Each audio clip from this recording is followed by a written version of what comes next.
see if he was barefoot. Is that still the case? Is he barefoot? Because I know on Facebook somebody posted a picture of these could be his shoes, or is that so he is presumed to be barefoot at this point?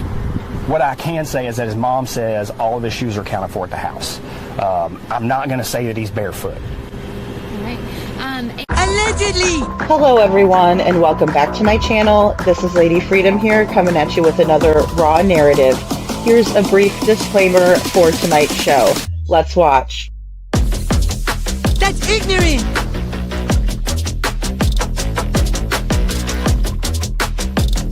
Allegedly, that's ignorant! Ignorant!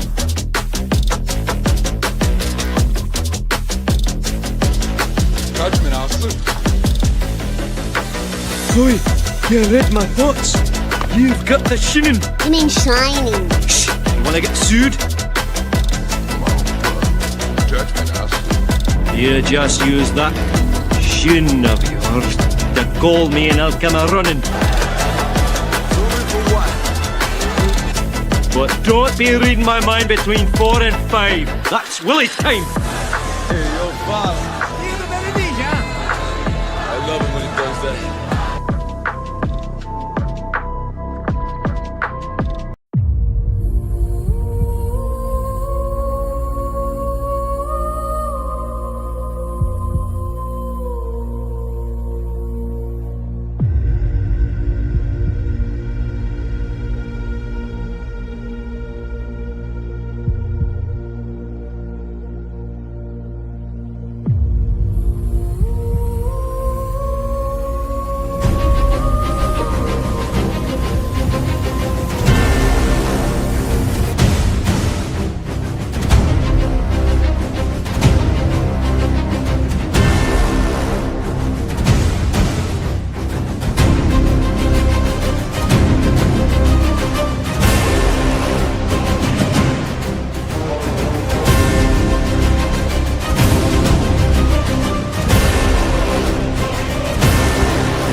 Hello everyone and welcome back to my channel. This is Lady Freedom here coming at you with another raw narrative, and it's so good to see all of you guys tonight. Thank you so much for being here. Hey Jude, and I saw Little Redo, Town Chat Cafe, also saw Detroit Rock City. I hope whoever you're rooting for Detroit wins the hockey game. And then I also saw Little Miss Sharon. Good to see you guys. Good to see you, Kiki 2025 True Crime. Good to see all of you guys. Welcome in. And I saw a lot of you just at Hindsight's channel with Mama Risa and BMW Coupe. If you didn't get a chance to see that live, definitely go check it out. I thought it was really good. You know, just kind of debunking some things. There were some pictures on there that I had never seen before. I just have to be quite honest, of different people. And I was a little shocked to see some people that they were trying to compare people from the Texas Roadhouse to maybe some people that we already know. So, you know, really interesting. And I agree. I've analyzed and I've gone, I mean, you can go back to my lives too. I've analyzed the facial features on the Yellow Jacket guy and Richard Bishop. I've also kind of looked and did a comparison on a couple of other people, the church guy, the court guy being another guy that I did a comparison on. So definitely go check it out. I also showed Hindsight's video. So, I mean, you know, I pay attention to people's facial features. Hey, Holly S., good to see you. And I do see in the comparisons that there's not a good matchup on the noses. the ears. Oh boy, it's just a lot. The hair follicles, which sounds kind of funny. Um, but I am not up here to ever make anybody feel bad about anything that they've put out or anything that they suspect or think. I think it's all good. You know what I mean? It's all good. We need to have a lot of ideas, right? Because if we just stifle off ideas, then we're never going to get anywhere.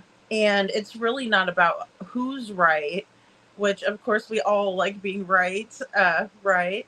But we like being right. But at the end of the day, if it helps find Sebastian, I don't care who does it. At this point, I don't care if it was a scumbucket on the street that was the guy who came forward and cracked the case. I would be just as grateful, I guess. So that's kind of where I stand. There are so many creators out there, guys. I do want to just say there are so many creators out there who are fantastic, who work super, super hard behind the scenes. I'm one of them. I dedicate a lot of time and energy. I had storms here yesterday. And so it was like doom and gloom. When the sun's not out in Florida, let me tell you, it's doom and gloom, in my opinion. I don't know. Maybe if Lori's here, Lori can let me know if she thinks like that too, because I know she's down here too. But yeah, it was like doom and gloom. So research time. So I researched a lot. But so that's why I wasn't on last night. But oh, and I also want to tell you guys really quick about speaking of other creators and channels and things like that. I don't know if you went over to my community wall, but you can go to my posts and you can see where I've posted on Chloe Jade and I's channel that we are starting. So it's her channel. You'll see like hearts from Perlock, right? But it's our Perlock Homes channel, and it's called True Crime Persuasion. And we're going to have our little mascot, Perlock Holmes, up there. And he's just adorable, right? The little gray kitty. And we're going to talk true crime over there. So it's going to be a great way to advocate on a different platform, right? But then also build up channels and awareness. Chloe Jade is one of my dear friends, and she is just really a great-hearted person, in my opinion. And so she works really, really hard behind the scenes doing advocacy. There's some cold cases that we're working on. It is going to be really exciting. So definitely go check out our newest channel. It is called True Crime Persuasion. And you can find us, and there's a picture of our Perlock Holmes. He's got a pipe and everything and a hat. He's really, really cute. So, yeah, just go check us out. I think you guys will enjoy it. We're going to be doing a lot with more so analyzing body language, right? Micro expressions. So really, really interesting content, in my opinion. Those are the things that interest me most. And I think you guys know that. We have a lot of updates today, guys, because like I said, there was a lot going on behind the scenes yesterday. And then since I didn't get to come up, Holly S., thank you. I agree. I'm glad others analyze the Texas Roadhouse video. I find it triggering as hell. I mean, I do too. There's so much in it, right? Even just watching them eating at dinner is odd, right? It is. It's unnerving. And then we see Sebastian getting up, using the bathroom just fine, like his polite. I mean, it's just, and then Katie is very dismissive, cold, in my opinion. Kiki 2025 True Crime says, I'm really curious to see what KP was doing at the time. Pink shirt and yellow coat guy looking like they talk into their watches. Right. Yeah, because it does look like they were communicating, in my opinion. And there was some eye contact, in my opinion, as well. So that's a great point, Kiki.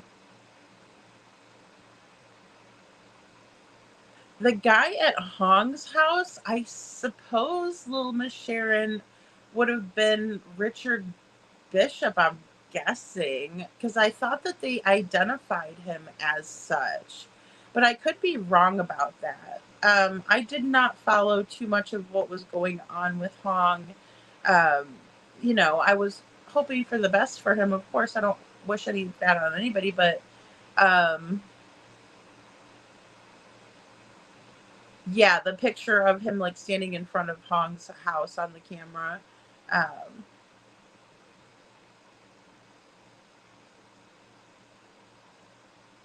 yeah, we all have eyes, and we can all analyze it, right? I believe in that, Kiki, and I don't fault anybody for having an opinion. Absolutely not. My opinion's not always right, and sometimes I'm right, sometimes I'm wrong, right? So that happens a lot. This case, since we have limited information from law enforcement, there can be various things that we are wrong about because, as I said in another video, when I highlighted Hindsight's video, I said, the reason why we haven't been able to figure this puzzle out, so to speak, is because the math isn't mathing right. We don't have enough of the right stuff to create even a puzzle piece, it seems like. At this point, we're filling in the blanks, which is good. We can do a lot through reasoning and deduction and all of that. But at the end of the day, the facts are the facts. And when we have the facts, then we're able to come up with better answers to the problem. And at this point, I really don't feel like we have, or I can't even say I feel like, I think that we do not have the information that we need. We do not have the correct information. We have a lot of what we think. I mean, because even if we had, say, the audio recording, I'm going to pop Crystal's picture down because I have an update for you guys.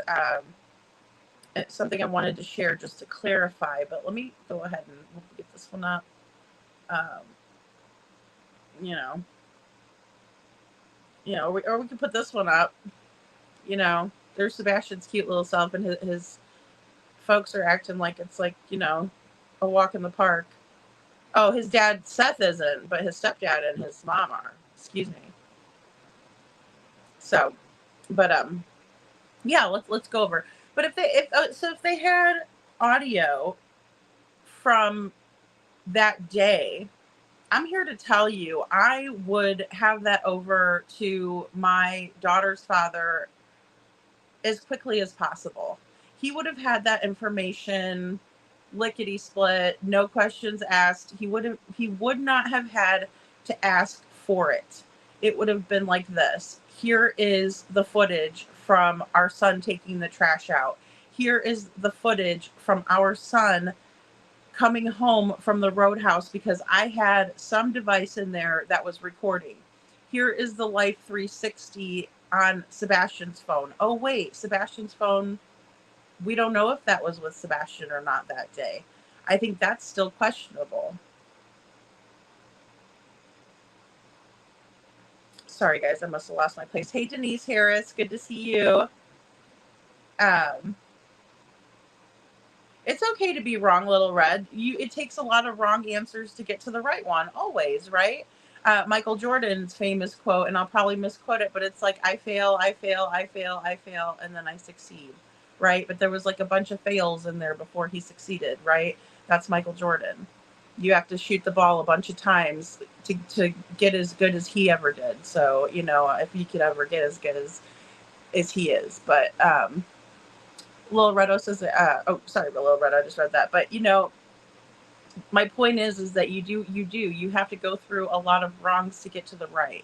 And in this case, we've talked about it before here, guys. I don't feel like the evidence was collected in a manner that should have been conducive to the crime that possibly could have been committed. They looked at this as if and operated under the assumption that Sebastian just walked off. But either way, I wouldn't be playing games with my ex-husband. I can just tell you that. When it comes to our child, no way. Here's the footage. We'd be getting the Texas Roadhouse footage. I mean, I get that not everybody's going to have the same solution, or not every solution is wrong, right? There's a couple that'll work sometimes, right? Detroit Rock City says rooting for Florida. Edmonton just tied the series 2-2 in overtime. It's best out of 7. Very intense. Oh shit. Yeah, Detroit. Just hockey in general is super intense sport. Definitely, it's fun too. I've been to some hockey games.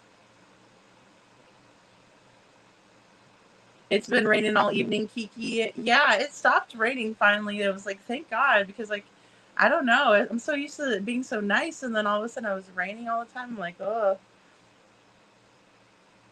So the guy that said CP's truck was at his camper at 11, who confirmed that?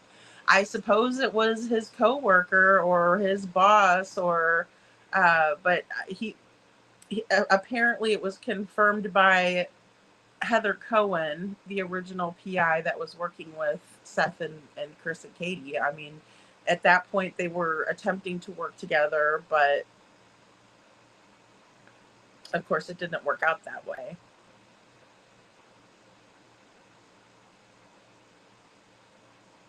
Oh my goodness, you're flooded out, town chat? Oh my lord. Oh my goodness. Aw. I love Chloe.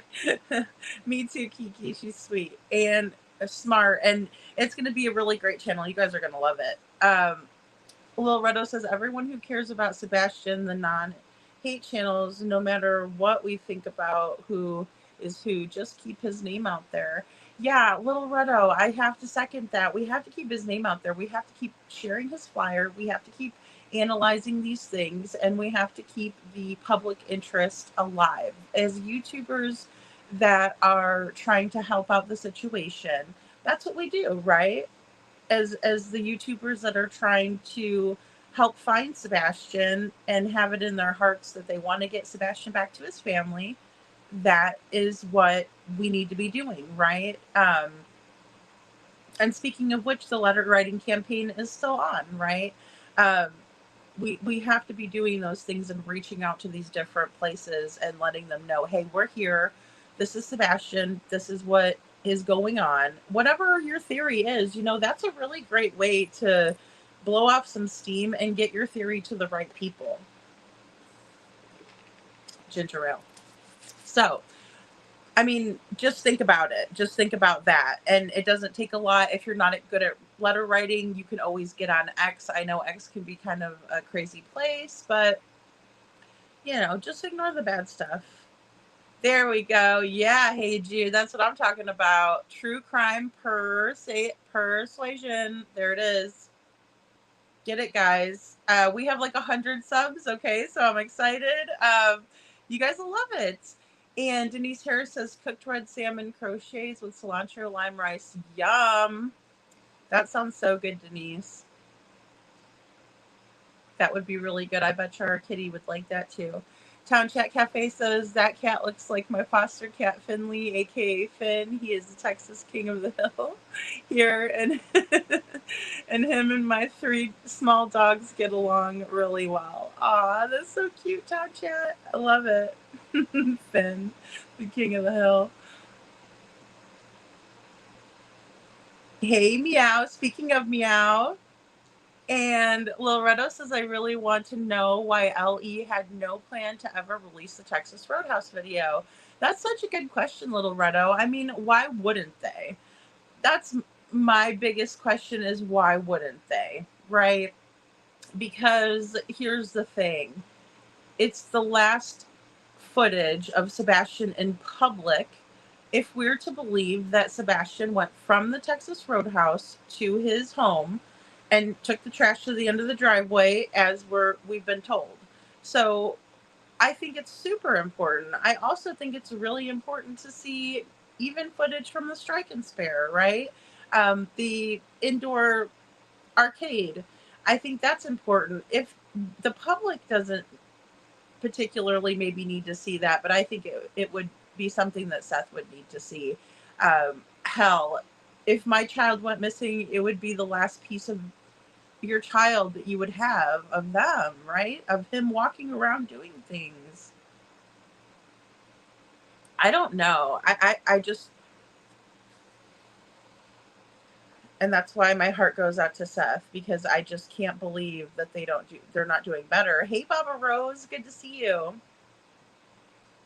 The good Lord Almighty, a 15-ounce can of red salmon is $4.99 for, so worth it.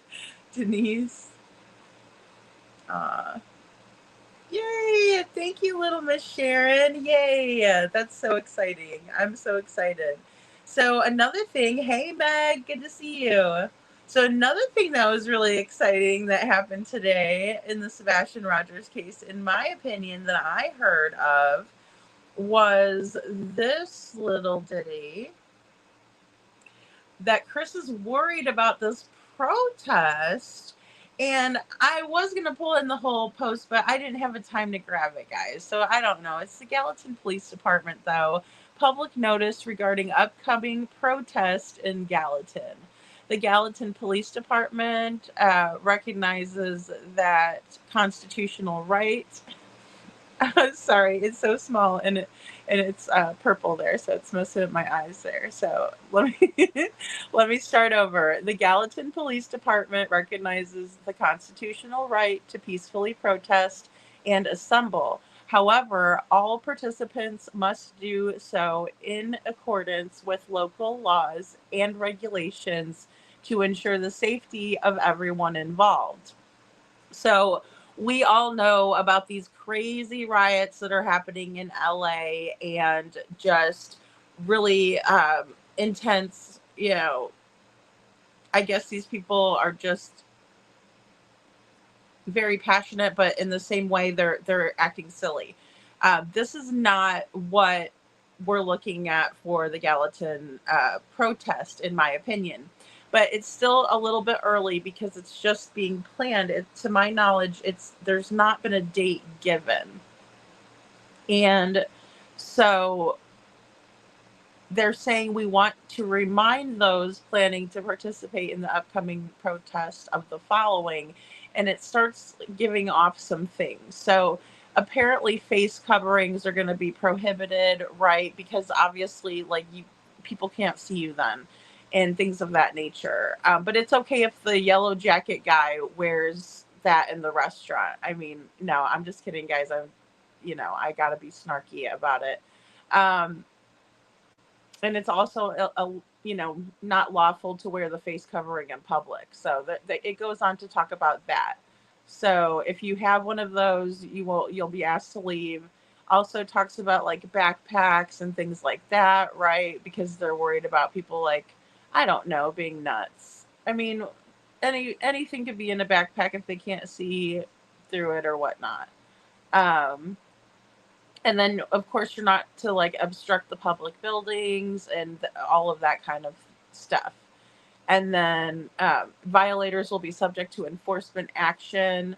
I hope to God they don't start arresting people, but I think if everybody maintains their, if everybody keeps it classy, it shouldn't be a problem. You can peacefully protest. Absolutely. And then, of course, don't, go in front of the building and impede the access to the buildings, to the establishments, things like that, right? But then on this post somewhere, Chris Proudfoot decides that he is worried about what the protest is actually about. Which, I mean, I was kind of laughing because I'm like, my gosh, it's just interesting that he's that worried. So Town Chat Cafe says, good question in the trash video too, but they will probably say because it is an open investigation that is why they can't release it. Yeah, allegedly, in my opinion. I agree with that totally, Town Chat. Really good point. Absolutely. And we're talking about that with Kyron Horman's case. That's why it's so important to not let it sit like that, in my opinion.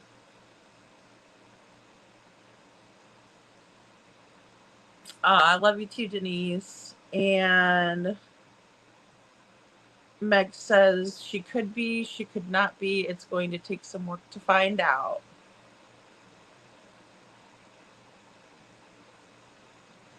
Oh yeah, I would be an open book too. I would be an open book, Kiki, because I don't think it's fair to do that, and it doesn't help the situation when it's quiet, right? And this is why I believe in this up here. Sorry, above me, silence is red rum, right? Can't say it on YouTube, but hey, VW Holla girl, good to see you. So I mean, yeah, it's transparency is the best method with anybody that you're anybody, a friend, someone that your partner with, your children, whatever. I mean, you don't tell your kids everything, I guess, but you try to be as honest as possible because you want trust.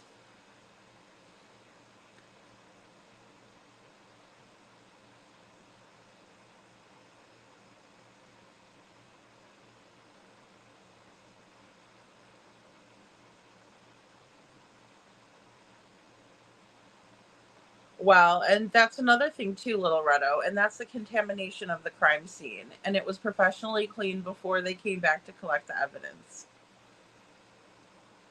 You know, and also military people know how to clean.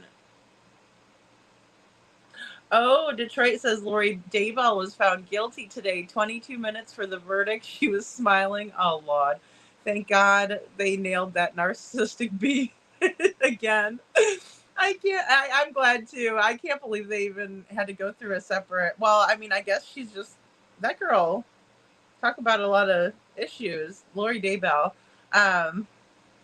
Yeah, and I followed the case until the storm came about, and I'm sure you all know what I'm talking about there. I'm like, I don't want to read other people's messages like that. I have no desire to do that. And so I'm not gonna do it. I'm not ever gonna do that.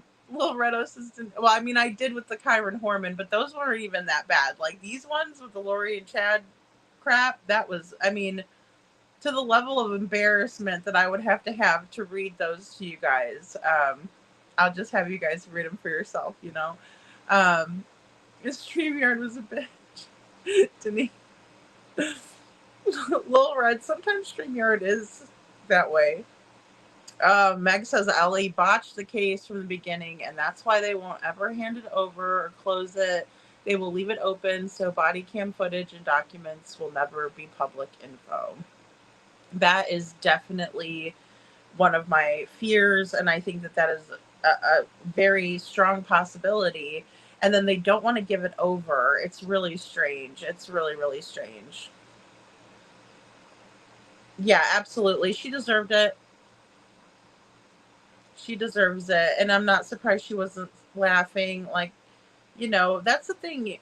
You know, you try to give these people the benefit of the doubt, but then you see some shit like that and you're like, how the fuck are you laughing when your two children are dead?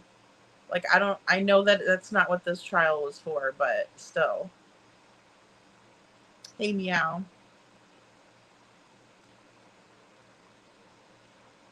I know, 22 minutes. That's got to be some kind of a record. Little Redo, I was so happy Lori was guilty in 22 minutes. Chad and Melanie will be charged next. The evidence was brought out in Lori's trial. See, that's fantastic, and that's what happens too. Is that the truth comes out, and you know, and it takes time, and it will though. Oh, we watched the verdict, Little Miss Sharon.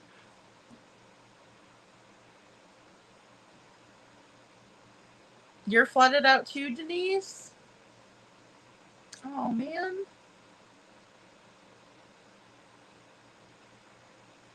Oh, dang. I know what you're talking about, Little Red. You showed me that. That is, the water's rushing through there, huh? That's, oh my goodness. Aw, 2 bites of salmon and 2 bites of rice. That's so cute. Hey, Sasha. And Town Chat Cafe says, OMG. Yeah, we are in Santo, west of Weatherford, and our yard flooded, included our pool. Oh, you were saying that yesterday, Town Chat. I remember. Oh my gosh, 1.40 acres, almost 1.5 acres, and my car flooded inside too. Oh my goodness. We didn't have any flooding, so that was good. was afraid there was going to be some alligators walking around. And Sasha says probably because of the Proudfoots, Terry specifically, and his imps, in my opinion, not us. 100%. Yeah. Well, Sasha, you're right. I think that there was definite involvement, and see, that's where I have a little bit of difference of opinion with people on YouTube. But that's okay. There's nothing wrong with it, people. It's not a reason to hate. But no, Sasha, absolutely, I agree with what you're saying, and it's a really good point. And I think that it would just take more. I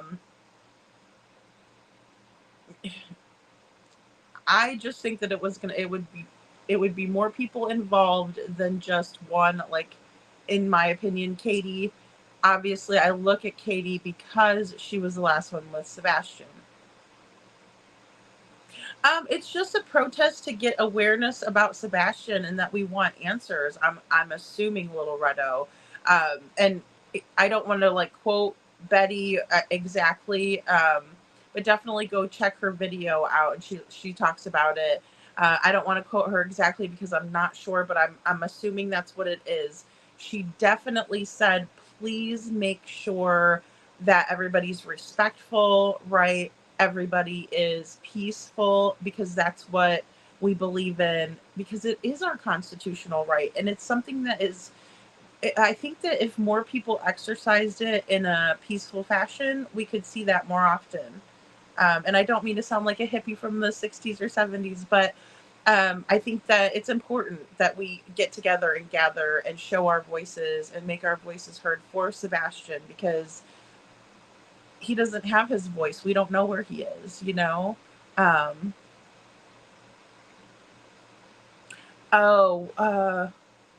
TJ. What I did not appreciate is Grace coming in and using us to get pictures and then not show the right pictures. Oh. Well, I didn't know that happened. Sasha says we always have. It's the perps that acted nuts, and ultimately a lot of them are in prison for life, like Leilani. Yeah, or Leilani Simon. Yeah. I always have trouble not calling her Leilani, I'll tell you what. But yeah, I agree. I agree.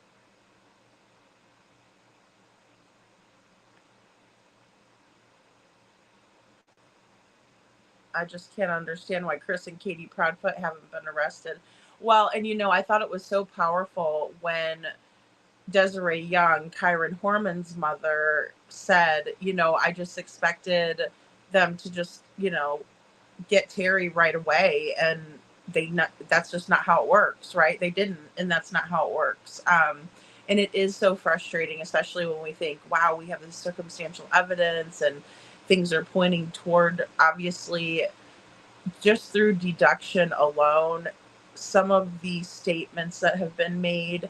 Again, Bullhorn Biddy did a really good video comparison.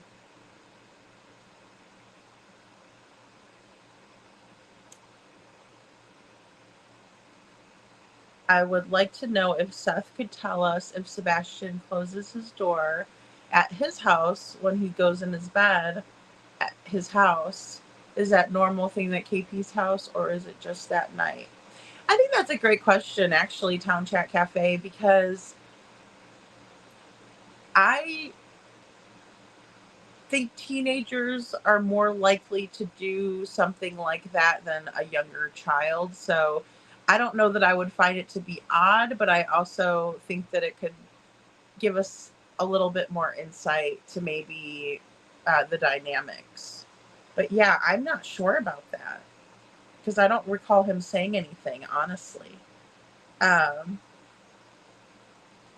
Chris Proudfoot is a complete pig, in my opinion, as well, Denise. Yeah, silence is red rum. Thank you, Lil Miss Sharon. Thank you for dropping that link.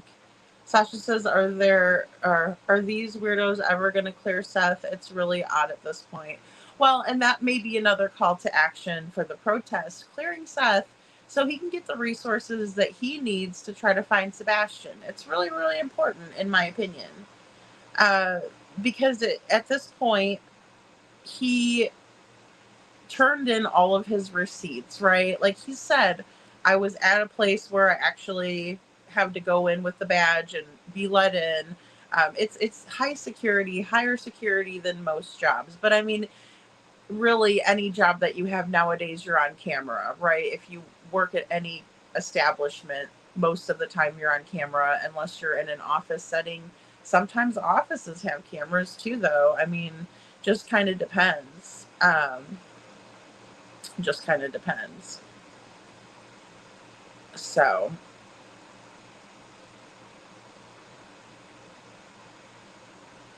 yeah, Lori Daybell. Oh my goodness. And Lori Daybell is is a fruitcake. Lori Daybell is a fruitcake, and I can't believe she smiles and laughs when it's beyond me. It's really beyond me. Your roof sprung a leak, Sasha. Oh my. Yo, Lori had said God himself took her into heaven and told her that her and Chad would walk free and not spend any more time. She's so delusional, Denise. And that's another thing that is hard to deal with. You know, if there was still maybe, if Tylee and JJ were out there, if we, you know, we didn't know where they were, I might entertain her, but she is, I mean, like way delulu, like cuckoo for Cocoa Pops. Sasha says, I hope law enforcement is peaceful and Craddock isn't. Maybe I should put I hope law enforcement is peaceful. Craddock isn't on roids. Is he? I think he might. I mean, his arms are way bigger than like the rest of him. I was just gonna say that. I always kind of look out for that a little bit when guys are too meaty. Oh boy, should we have him tested? I'm concerned, in my opinion. We're calling for Craddock to be tested for steroid use. Denise is a protest about Summer. Yeah, Summer and Sebastian. Yes. Hey, Cinderella, good to see you. Yeah, I mean, some kids close their doors when they're little. I mean, I don't know any little kids that really like their door closed when they're little. My opinion, but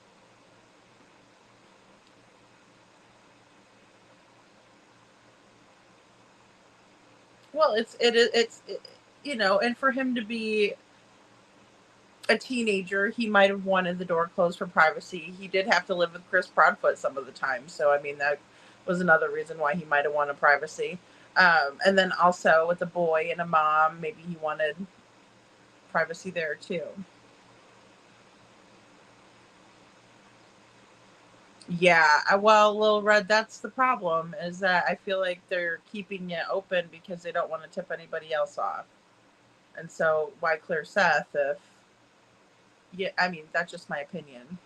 Denise says, OMG, the Kyron Horman, thank you for bringing that sweet baby.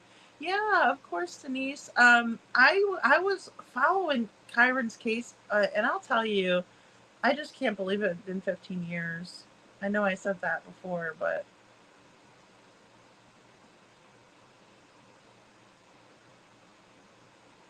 it's an act Lori puts on. She can't deal with what she has done, so she keeps up the BS.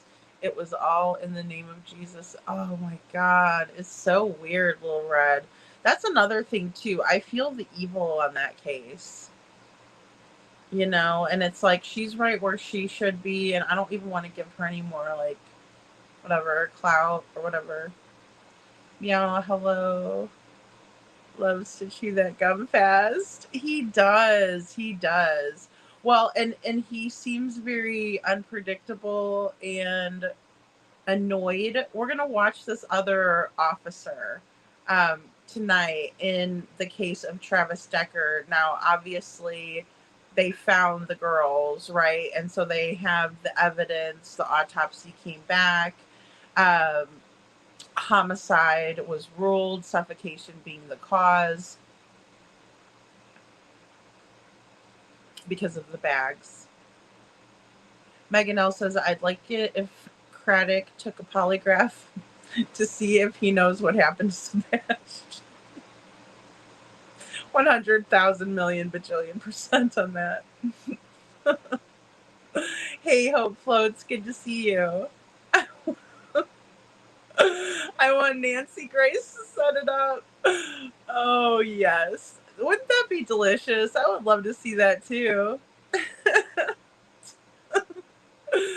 Town Chat Cafe says, in my opinion, it's just weird how KP had to say, because he is a teenage boy, like, what did she have to point out that extra part? She said, just like when she said that he took out the trash because that's his chore.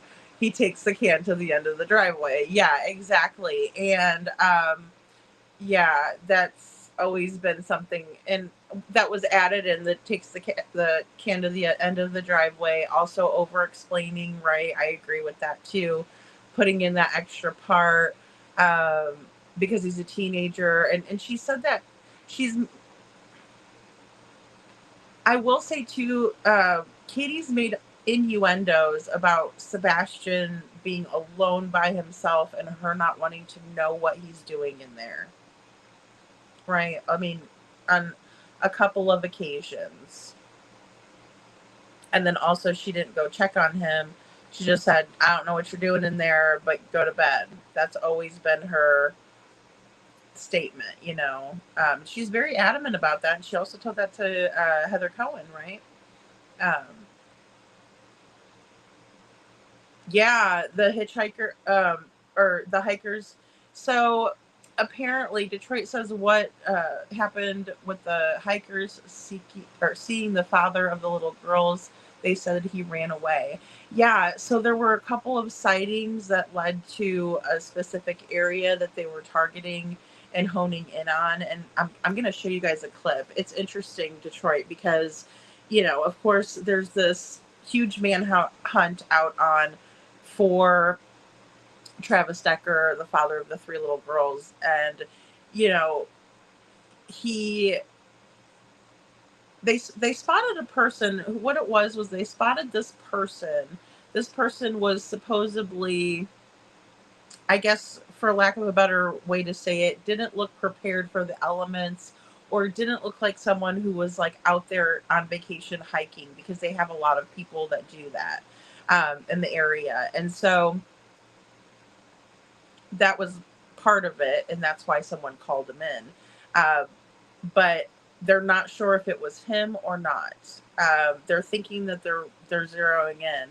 And I have to tell you, this officer in this case is like a dog with a bone. I mean, I am like watching him and I'm like, this is what we need, this kind of angst and this tenacity. I mean, he's like hunting this guy. Like he's serious. He's dead ass about it. Hope Float says that sheriff is a hottie and dedicated. He is a fox. Let me tell you, he is a fox, Hope Floats. I agree. If this keeps up, we're going to have a new resident hottie, and then we're going to have to we're going to have to vote someone off an island. No, I'm just teasing.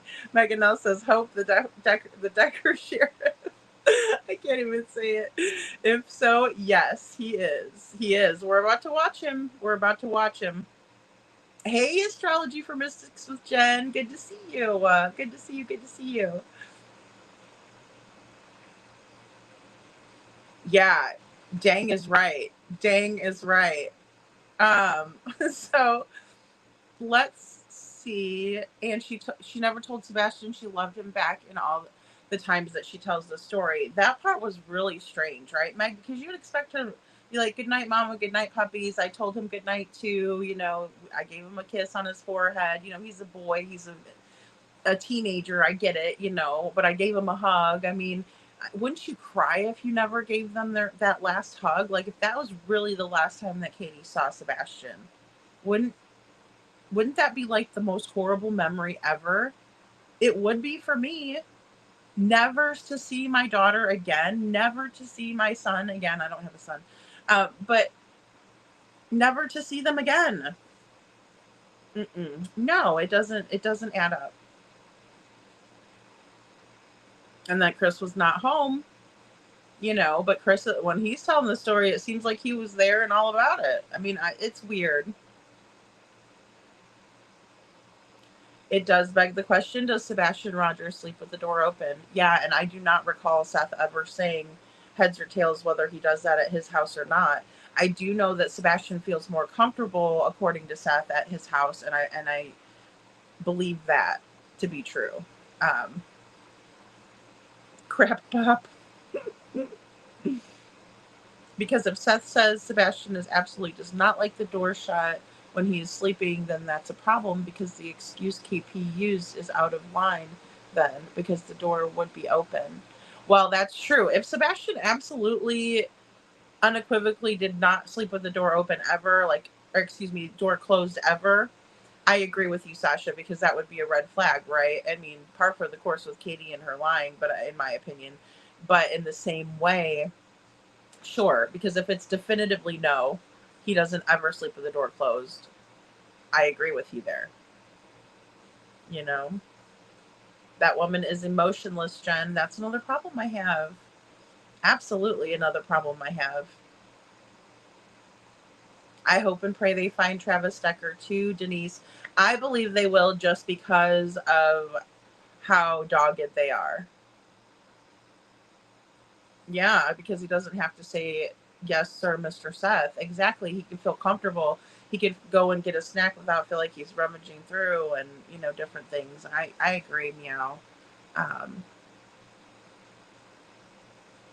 Oh, gosh, yes, Jen. Oh, yes. Any mother who isn't missing their child's, or I'm sorry, who isn't missing their child's number one advocate in the public eye, it's a major red flag. And it's hard to believe when we're looking through this, because even with the Travis Decker case, we see Whitney Decker, the mother of the 3 little girls, and she is not happy about the Amber Alert not being issued, right? She's working toward advocacy. And, you know, I wanted to kind of share a little bit too about the situation beforehand with you really quick on that. Let me change up.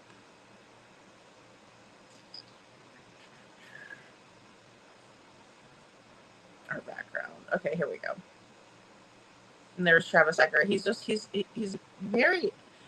like a chameleon, this guy, though, because if I look at him, and he's always doing this. He's always doing this. What is this? Like GQ? What? Okay, GQ. But like, he totally doesn't look like the one that in the neon with the, you know, he looks like Just for Men Chris. I mean, but here's kind of the breakdown, right? May 30th, Decker picks up the girls from the scheduled visit. Their mom reports them missing later that same day when they don't come home. Now, May 31st, police activate an endangered missing persons alert for the Decker sisters. But this is not the same as an Amber Alert, right? It doesn't go out to everyone's phone and, you know, pop your eardrums out like the Amber Alert does. And so, of course, Whitney's upset about that, right? And I think that there's a lot to talk about here and unpack, because with the Amber Alert system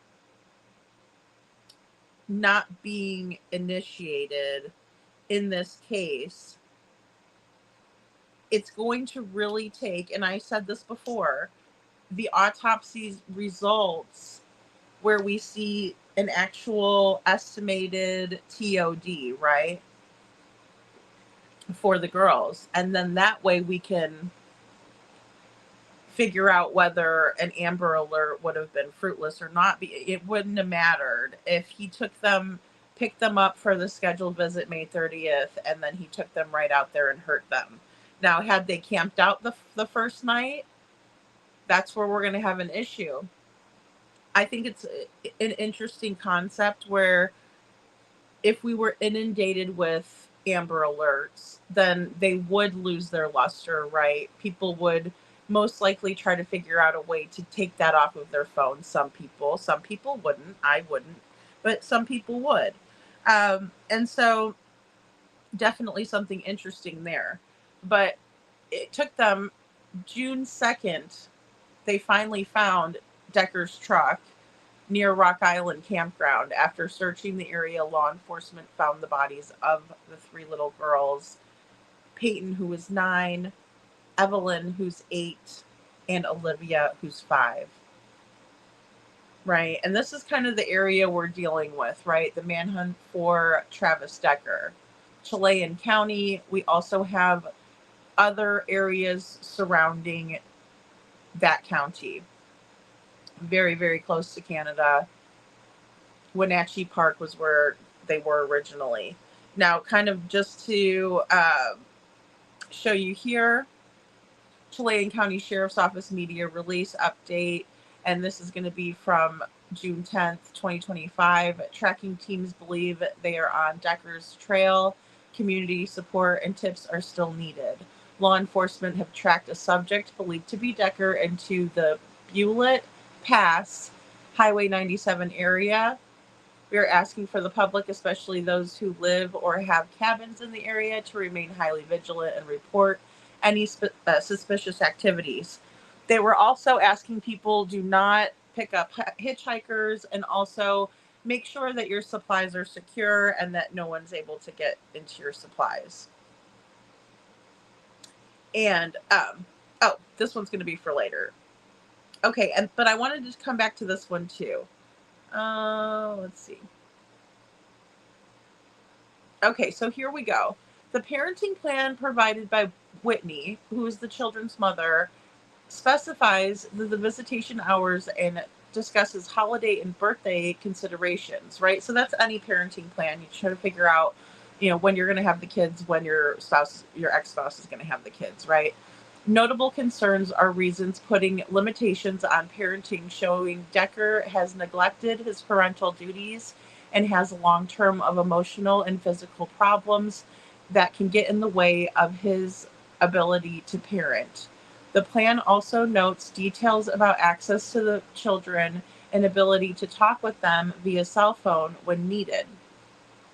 Whitney said they agreed to the plan, but the signature line states Decker refused to sign. Decker is also supposed to seek mental health treatment and DV, I'm going to say it again, and DV anger management counseling under the parenting plan, but he has not. Guys, it's always so heartbreaking to me when I see a woman who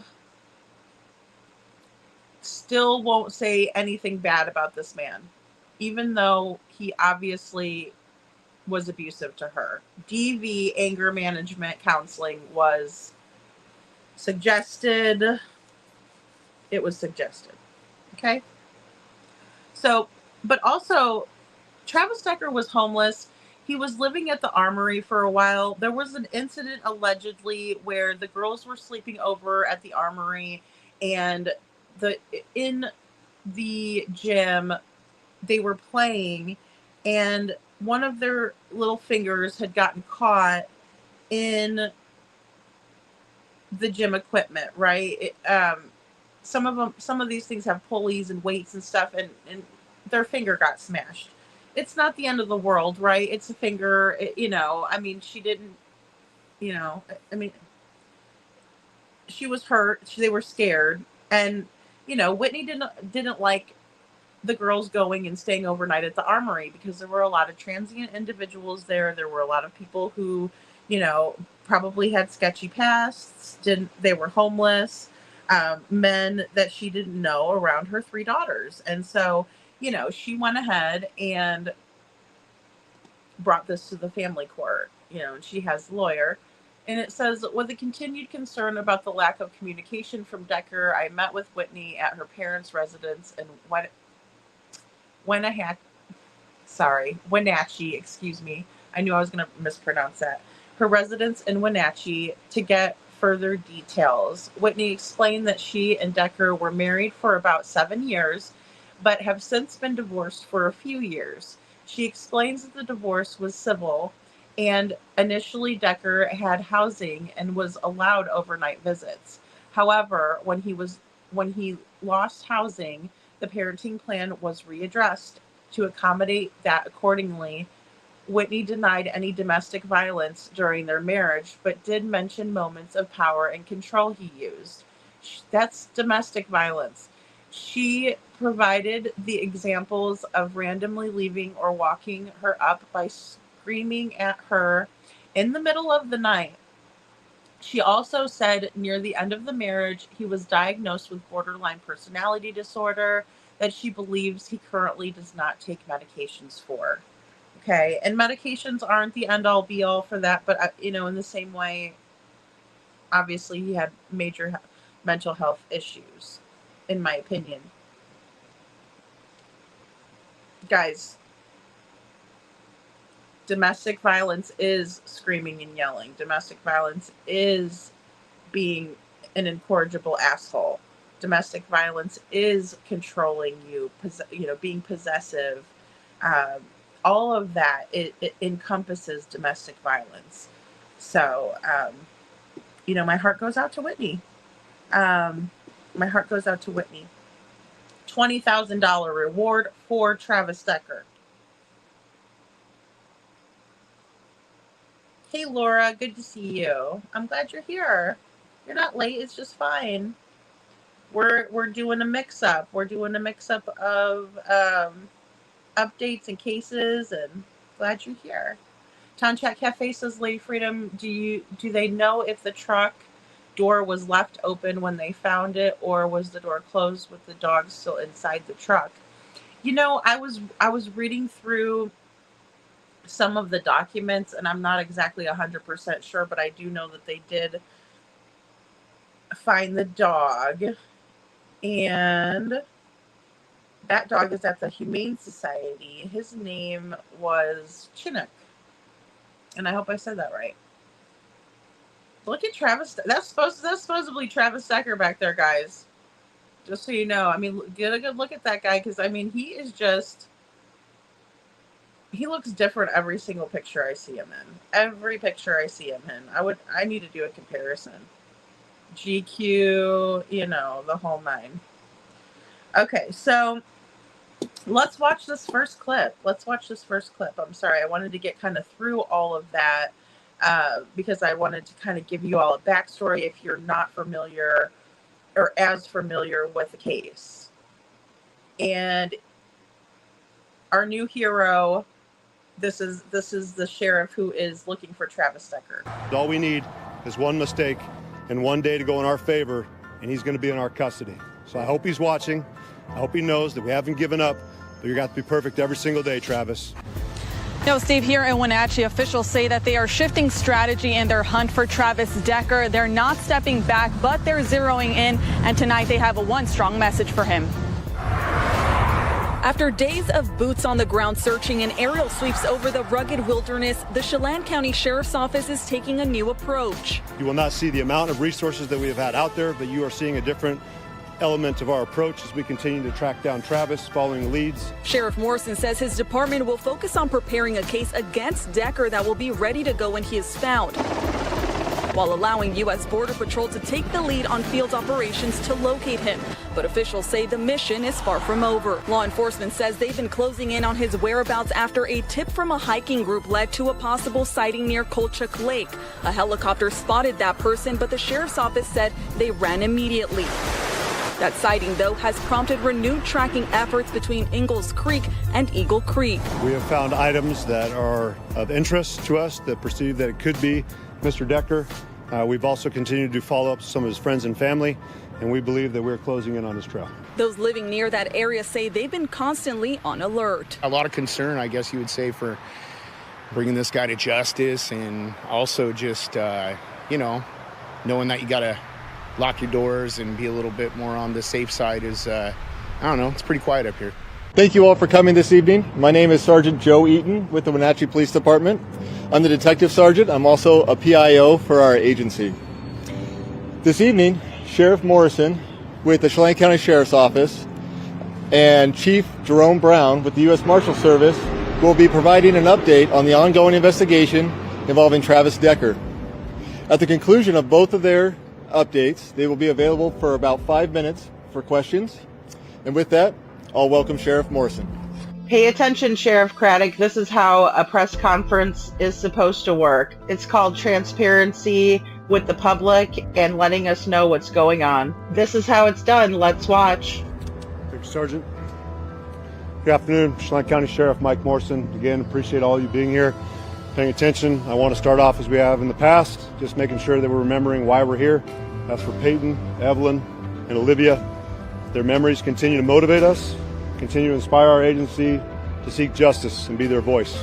Our thoughts and prayers go out to their family. We continue to keep in communication with them and make sure that we remind them we have not given up. We've seen the amount of resources that we've deployed over the last 10 days, working with our federal, state, and international partners to ensure that justice is brought for their deaths. So again, I appreciate everyone being here. I want to give an update where we're at with our investigation, how our proceedings are going. At this time, the Chelan County Sheriff's Office is going to deviate our resources back to the investigation, working closely with the Chelan County Prosecutor's Office to ensure our case for murder and kidnapping are ready to go, ready to be presented, while our partners with the U.S. Customs and Border Patrol is going to continue to keep their units on the ground, conducting the search, overdoing the search, while we come alongside them. Our U.S. Forest Service deputy is out with them today, also helping them navigate some of our unique terrain over in the west end of our county. So we have not given up, but we understand that eventually resources start to tire out. This is like a fire that we've seen within our county numerous times. We usually see these teams rotating out after 2 weeks. We understand that we've pushed the men and women of our agency hard, along with the men and women of the Washington State Patrol, FBI, U.S. Marshal Service, Rivercom, our dispatch center also being stressed. So we recognize that we need to be reasonable, need to give them the opportunity to rest up and get ready for the second wave when we come in. Clearly, we understand that our investigation has evolved and it has matured, and with that comes a change in situation, which is going to come a change in tactics. You will see a change in our tactics as we proceed forward. You will not see the amount of resources that we have had out there, but you are seeing a different element of our approach as we continue to track down Travis, following leads, and making it very clear that every single day Travis is out there, he's going to have to aim for perfection. He's not going to be able to make a mistake, because all we need is one mistake and one day to go in our favor, and he's going to be in our custody. So I hope he's watching. I hope he knows that we haven't given up, but you're going to have to be perfect every single day, Travis. We only have to be perfect one day. So we appreciate the community coming alongside us. We cannot do it without the 80,000 plus citizens of Chelan County that have been a constant eye and vigilant force that we do not have at all times. We also appreciate our partners nationally that have come alongside us, assist us in following up leads. And not only nationally, but we've had partners as far away as Australia and Portugal that have done us the favor of being able to spread Travis's face and likeness throughout the globe to ensure that every single person knows near and far what Travis looks like. When you see him, say something to us. We want to find him. We want to bring him to justice. We want to set up the opportunity for him to stand in front of our courts and our judges and face justice and hear the voices of Paityn, Evelyn, and Olivia, whose lives were senselessly taken by evil. That's all it was. We remain committed here at the Chelan County Sheriff's Office with our regional partners, the Douglas County Sheriff's Office, East Wenatchee PD, Wenatchee PD, State Patrol, to continue to pursue justice and make sure their voices are heard. All right, guys, no protests needed. It's getting hot in here. It's getting hot. Hey, Kathy, good to see you. Kathy Bartholomew, good to see you. Hey, I saw Laura Arnold. Good to see you. Welcome in, guys. Yeah, so no protests needed there. Sheriff is doing what he needs to be doing. So we heard there from Sheriff Mike Morrison. He is the sheriff who is overseeing this investigation. And they're looking at the areas of Ingalls and Eagle, right? Ingalls and Eagle. I've said that 7 times today because I didn't want to get it wrong. Ingalls and Eagle Creek area. Sheriff wants justice. He's ready for it, right? He said all you need to do is make one mistake. You have to be perfect every single day. We don't. You do, but we don't. And I mean, how powerful was that? Well, I mean, way to go, Mike Morrison, new hero for the channel here. Charges are murder and kidnapping. So Travis Decker is at large for kidnapping his children and then taking their lives in the woods. And I just can't even imagine the sheer horror these little girls had to endure from their dad. But the sheriff is calling for justice, and he says that his investigation has evolved, right? They're changing their tactics. These are the things that we like to hear. Also, he says that they're changing their approach, right? As it is evolving, and he's not backing down. And I've said this many times about Chris and Katie Proudfoot. I've said that it only takes one mistake of theirs to crack this case open. There's no perfect crime. There's no perfect red rum. Somewhere along the lines, there is a misstep, and it's just about finding that misstep. And that's where we can get in and crack this case, in my opinion. He might have gotten a ride, Sasha. He may have gotten a ride. Yeah, still really up in the air. And the last things going through their little minds, oh my gosh, meow. I mean, it's absolutely horrific. Prayers for Whitney Decker. Thank you, Denise. And I'm not trying to shame her. Please don't take it that way. But I find it that you have to almost be a little bit harder on a situation when it comes to these things. And I just want it to be known. All of that is DV. I know that it's easy to minimize it when it's someone you care about. It's easy to minimize it when someone you love hurts you and you think you know somebody and they hurt you so terribly. And it's like, you still don't have it in your heart to hurt them back like that, right? If you're a good person. And she's a good person. And I don't fault her for that. And I don't fault her for the love that she has for her husband who gave her 3 children. But he took their lives, and I just don't ever want that to be lost. Travis Decker, in my opinion, is a monster. And anyone that could do that to those beautiful little girls is horrible, in my opinion. And this is scary, meow. I wonder if he will go after his ex-wife. We don't know. And I was wondering, maybe like she would take his dog. I thought maybe they would give the dog to her, but the dog ended up at the Humane Society. And I was wondering if maybe that had something to do with it. Maybe they were afraid that if she had the dog, he might come back to get her, or that's my dog, you can't have her or something. I don't know, I think it happened quickly too, Denise, in my opinion. I could be wrong. But I know that, local police were going to issue the Amber Alert allegedly, but then authorities said that there wasn't really enough evidence to suggest that the girls were in danger to facilitate the need for the Amber Alert, which is absolutely horrible and heartbreaking. So the state police said, no, we're not going to issue the Amber Alert. But then the very next day, they did end up issuing the Endangered Child Alert. And I showed that flyer, and the thing is with custody also, it's very tricky because, again, if they were to issue these Amber Alerts every time somebody didn't show up on time and return the children back from a visit on time, I should say that, we could get bogged down with Amber Alerts. I don't know if that's the biggest problem, though.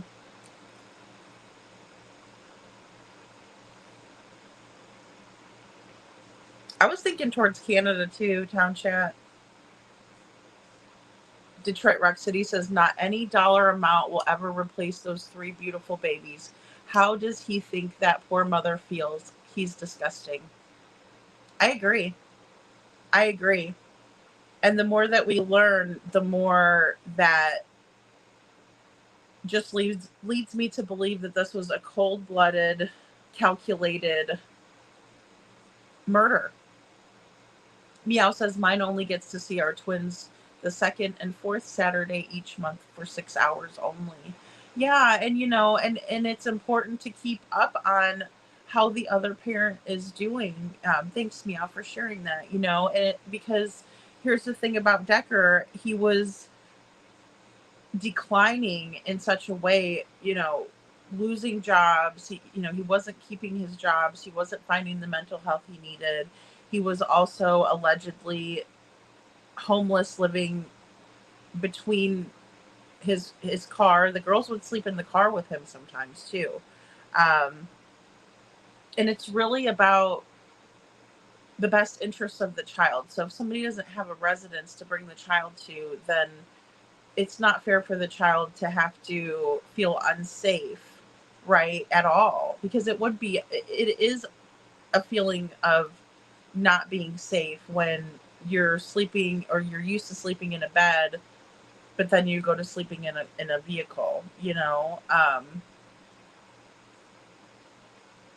Town Chat says, in my opinion, I'm still in shock. My first thoughts was Travis had something after him, or excuse me, someone after him to get even with Travis, and they did that to the girls and took Travis. I'm just in shock he allegedly did this to his girls. Yeah, and I mean, I don't think that was a wrong assumption in the beginning either, because it really could have been that, because maybe he owed someone money or something happened. Maybe he encountered someone who was not stable in the wooded area. Just like in the case of Stevie Stainer, when he was taken and then 7 years later he came back. It's kind of reminiscent of that, because his older brother Kerry was in the woods and he was performing serial killings in the woods against women up in Yosemite. And those are the things that you really have to look at, because there are some people that go out there because it is secluded, and there's people out there and they grab up a hiker or whatever,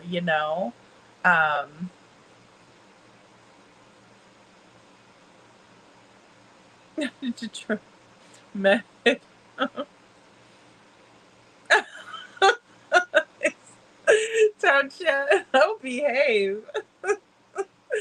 You guys are so funny. I wish he could take over Sebastian's case. Sumner County Sheriff's Office needs him, in my opinion.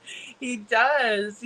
I mean, my goodness. I mean, he's ready, and he's very much confident, and yes, very much so. I agree. Little Miss Sharon, I thought of you when they said Australia and Portugal. Australia and Portugal, of all places. And I was thinking, wow, I wonder what ties he has there. Obviously, we know about the ties to Italy because he was touring Italy. But cold shower time. Exactly. I know. Woohoo. It's getting hot in here. There's a foxy sheriff, and he is a badass, isn't he, Meg? I mean, really, I'm like, wow, where'd you come from? He was talking about another manhunt they had up there in the area and how they caught that guy.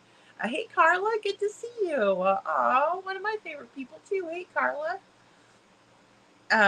So, I mean, really, really what we would want to see. I really liked, what was the other thing? I'm sorry, let me bring this closer to me. Yeah, when there's different elements and different leads brought into the investigation, they're going to change up their approach. I mean, everything he said was great. The investigation evolved, and so they're changing their tactics. And he's going to elaborate on that a little bit more later on. There was also, I'm glad I brought this closer. So there was also some information that came from the neighbor that I saw in a text message, and it was basically Whitney and the neighbor was talking about how there was no ABUSE involved, and the neighbor remembers hearing the yelling, and also that Travis did allegedly hit Whitney on an occasion, also alleging her arm was in a sling. So, in my opinion, the Amber Alert should have been sent out. I mean,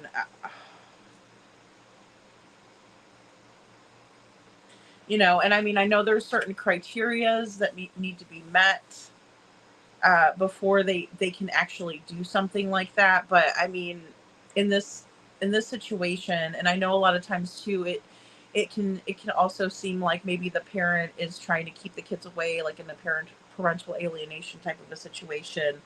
But I think with the history, I mean, he even has an alias. He goes by Caleb as well. I forgot to tell you all about this. He goes by Caleb as well, Travis Decker.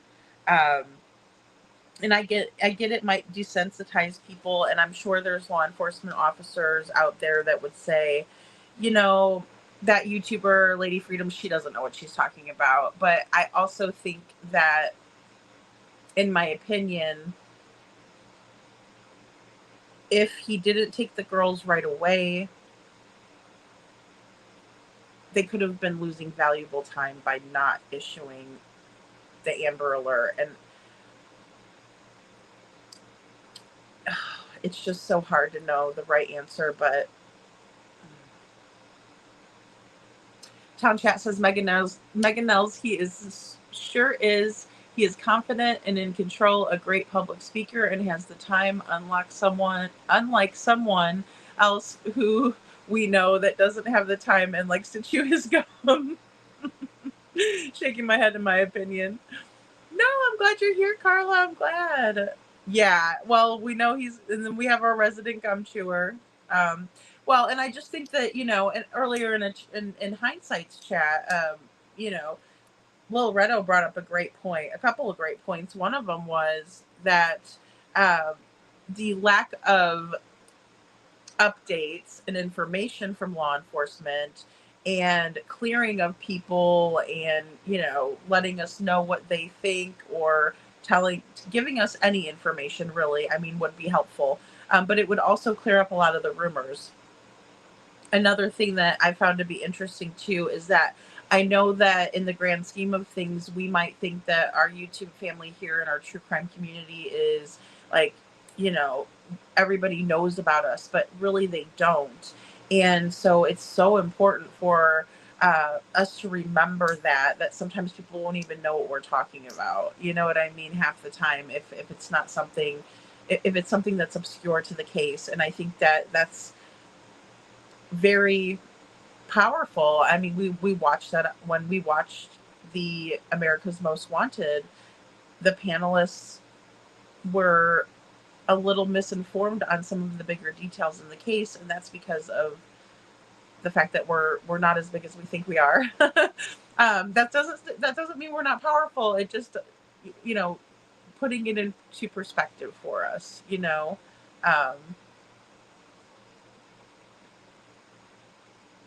Thank you, Carla, for hitting that like button. Thanks, guys. Welcome in, everyone. Hey, couponing. Good to see you, Super Sleuth. Aw, so great to see you guys. Right. Canada doesn't stop U.S. from coming and extradition back to USA. Yeah. I'm surprised they're not looking up there, but he really could have been using that as, you know, something to distract too, and doing those internet searches knowing that someone was going to look at them, and then he decided to, you know, get rid of them. Or he decided that he wouldn't get rid of them, and they would see the text messages, you know, so then that they would be heading to Canada looking for him there, and then not. Sorry guys, I lost my train of thought because I'm trying to multitask. That's exactly what happens. You just witnessed it. Carla says, I'm surprised that they let him have visits with no home. Nebraska would never allow that. They would have supervised visits or visits at DHS conference room. Yeah, Carla, I would think so too. And I don't think that is like to punish him or anything like that. I mean, I feel for him not having a place. But in the same way, it's about the best interests of the children. And those places, they'll have like toys and things like that that the kids can have fun with, or even doing it at like a park. Something like that where it's more public and comfortable for everyone. Because let's be honest, maybe it was really taking its toll on him as a man, as a person, as a human being, not to be able to provide for his children. And maybe the children were complaining, and we did hear, I did anyway, about the children kind of withdrawing and not really wanting to engage with their father anymore. And it is absolutely sad when we look at the photos of how happy they were. But I agree, Carla, they never should have let him take the girls. You know, Carla says, did I miss a hunk? Yes, but we're going to bring him back. He's coming. He's coming back up. Sammy says, I really appreciate what you said at the start about not bashing other creators and telling them to do better. We're all here to offer our opinions, and I'd hate to see anyone stop covering Sebastian for silliness. Yeah, Sammy, absolutely. Yeah, because we all have really good ideas. Like, there's so many things that I might say, well, you know, I don't agree with that, but I also will consider it, especially in Sebastian's case when we have so many unknowns. And I agree, and I think we all need to stick together, especially those who support Sebastian. We're Sebastian's army. We are Sebastian strong. Yeah, we have to. So thank you, Sammy. Thank you for saying that, because I really appreciate you putting it out there too. I'm gonna play. We got some more. They did a nice press conference. Hey, Reach for the Sky. Good to see you. Yeah, so they did a really good press conference, and it's a long one. We're also going to hear from this guy, and he's his name. He's from the U.S. Marshals, and his name is Jerome Rome. No, I'm just kidding. His name is Jerome Brown. For any of you guys who used to watch Martin, Jerome Rome. Let's see. Good to see you. Yes, we are having fun with the sheriff of Washington. Looks like Richard Gere Jr. Oh my God, he does. Oh, we're in for it tonight, guys. I'm telling you, you never know what you're gonna get when you come over here. It's just a big box of chocolates. Lady Freedoms. Carla says Sumner County has done nothing for Sebastian's case. Nothing. I mean, I wish they would come out, Carla. Like, I have to give credit where credit is due, even though he's very easy on the eyes. Mike Morrison is the sheriff here. But yeah, I'm hoping Craddock would take notes and get out there and I mean, if he were to do that, like, he would be the most loved sheriff, right? Everyone would be like, woohoo, Craddock, you know? But I've also heard people say stuff about Craddock and, like, you know, and so I'm like, wait, no, you haven't seen Mike Morrison.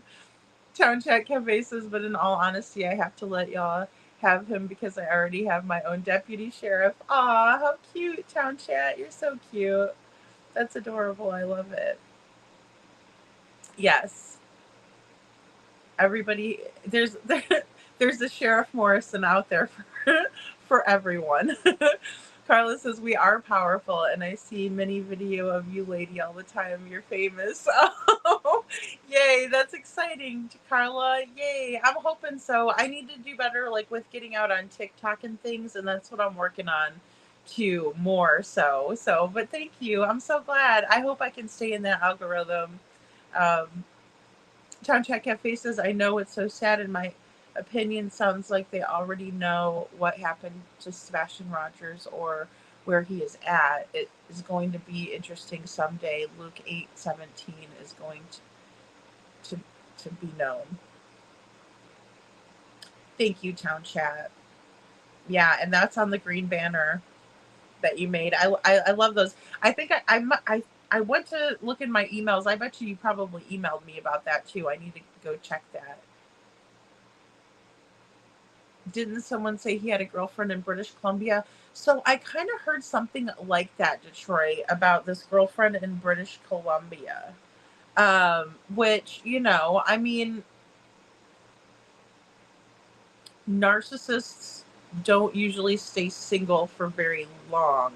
They usually will find someone before they leave a relationship. And then also, like, with the BPD, he's probably really codependent, so I wouldn't doubt that he has a girlfriend or two or three or many throughout, you know, that he talks to, that he's with.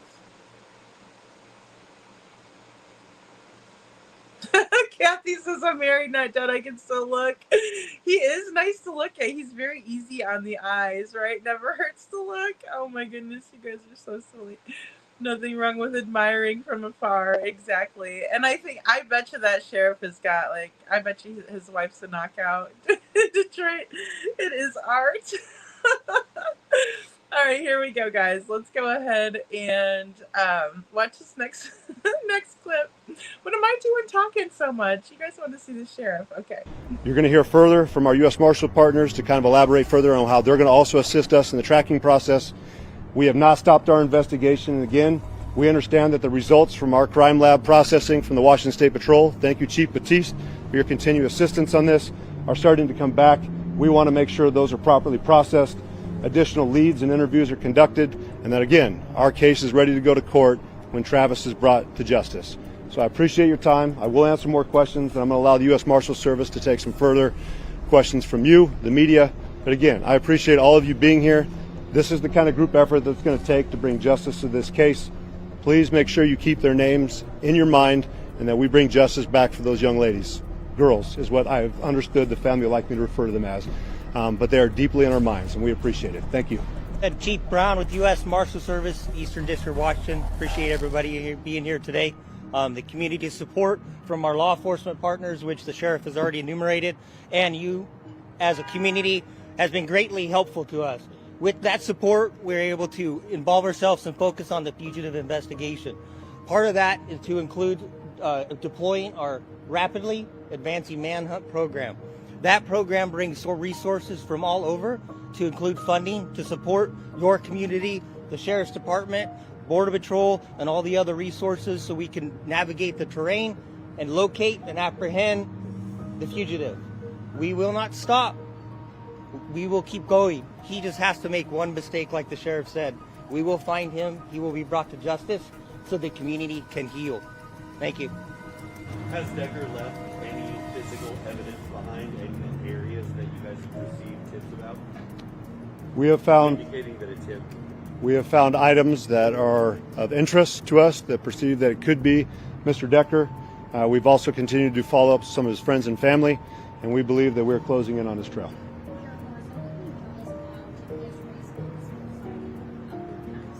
Again, this just emphasizes the importance. If you see something, say something. We're appreciative of those group of hikers that were up there, had more acknowledged us as our flight patterns were up there. And then just the behavior that we saw from the lone hiker did not match. That was typical with everyone else we were seeing up there. So again, that sparked our interest. We did put a ground unit on there to continue tracking the prints that we had. We continue to track that down in Eagles Creek and up in the Valley High area. So again, we appreciate everyone, even on the back trails. You need to remain vigilant. And again, we encourage you not to approach the subject. He is still considered dangerous, but please, we need as much information and help from the public as we can get. As we've seen in the past with other manhunts, it is going to take a group effort in a community in order to bring this to a conclusion. Yes. No, our tactics have still continued. We still have a ground team on there. We have dogs out there that we're tracking leads. We're going through sightings. We're also doing trackings of what we have found with footprints. So nothing has changed from yesterday. We've just started to head in a different direction. So until that time, our ground units are still on the ground. We still have resources within the Chelan County Sheriff's Office pursuing that, and we'll continue to hunt. Yes, ma'am. Absolutely, and I've already been in contact with Kittitas County Sheriff Clay Myers this morning. We know that he has resources on the ground as well. There is nowhere that he's going to be able to go that we don't have units waiting for him. King County Sheriff's Office has already been here assisting us. Snohomish County, been in touch with Okanagan County. We have Douglas County Sheriffs in close contact. They have the Grant County Sheriff today. He is surrounded. Washington State knows who he is. We're going to continue to be in there, and he's got a lot of ground to cover. Eventually he's going to tire and he's going to make a mistake. We feel pretty confident that it could be him, but again, we're not going to ever go out and say 100% until we have him in our grip. Again, Mr. Decker is going to be able to dictate how this ends. We've encouraged him time and time again to give up, do so peacefully. That's what we're aiming for. But again, Mr. Decker is going to be the one who's going to dictate how this ends. We do not just deploy dogs, just to deploy dogs. They're there to assist us in a tracking process and, of course, to protect the handlers. But he's going to be given the same professional courtesy as any other citizen within Washington State or the United States. We're going to follow de-escalation principles that are followed here in Washington State. We're going to communicate. We're going to do contact and cover, maintain our distance. Our intent is not to hurt or injure him. It is to bring him to justice and make sure that he's in good shape so he can face trial.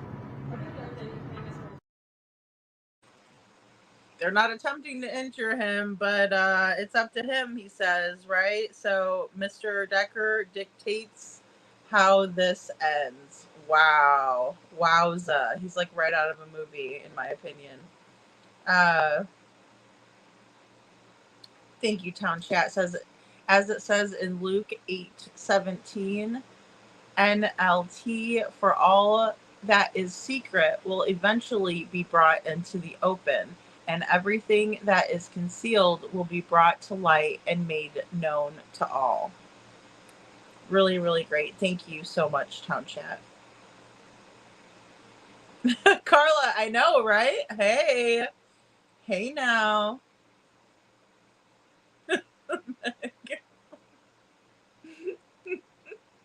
That man has a head full of common sense. I know. He's the whole package, right? He's the whole package. So we got the U.S. Marshal guy, right? Jerome, and he's up there and you know, he says one mistake, only one mistake, that's all it takes, right? And then also talking about items of interest. So there were some items of interest found. There was also a group of hikers that spotted the lone hiker, and that's what sparked their interest, right? And so they do have dogs out there. They are on the ground. They are tracking and following his footprints, right? That they're thinking that is him. So they're on the trail of this guy, Travis Decker, also goes by Caleb, right? But fatigue is going to set in. He's got a lot of ground to cover, and no doubt fatigue is going to set in. You can only really sustain for so long out there. Not to say that he's not equipped to do some of that. Carla says, I want to get arrested and searched by him. Carla. You guys are hilarious. I love you guys all. Oh my goodness.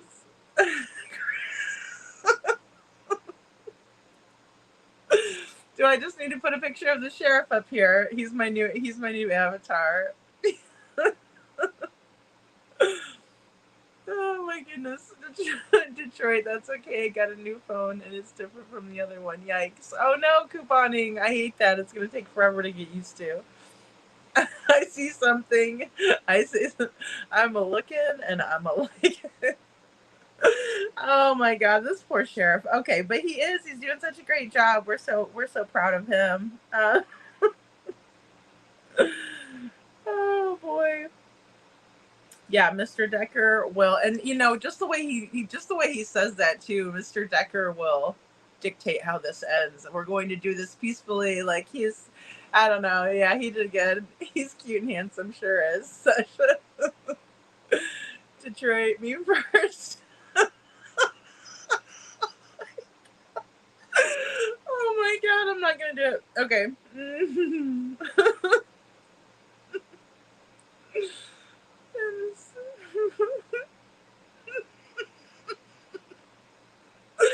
I'm proud of that sheriff too. That sheriff is good. You know, that sheriff is good. He's good. He's good.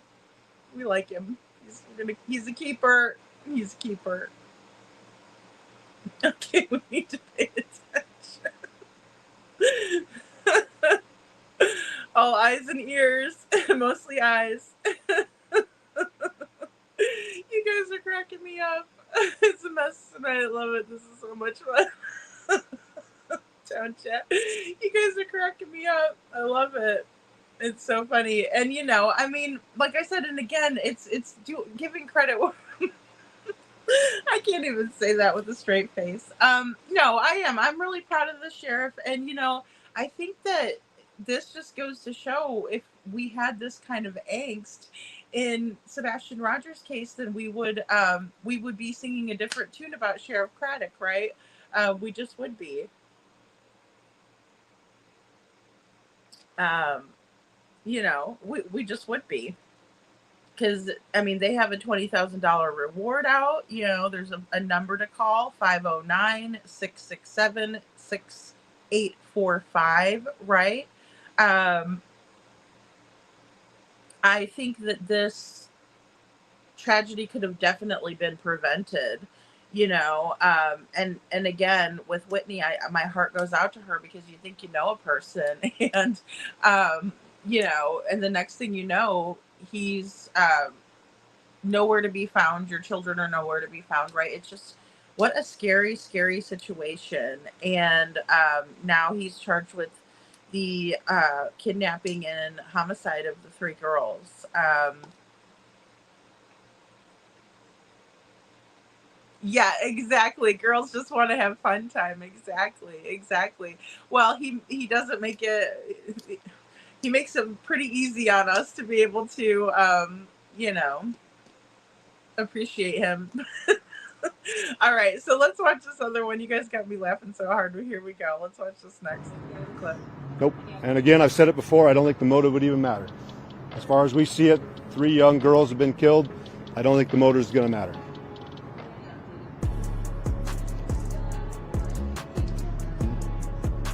We're continuing to reach out and talk to different residents throughout the Valley High and the Ingalls Creek area to see if they do have any cameras mounted in their house.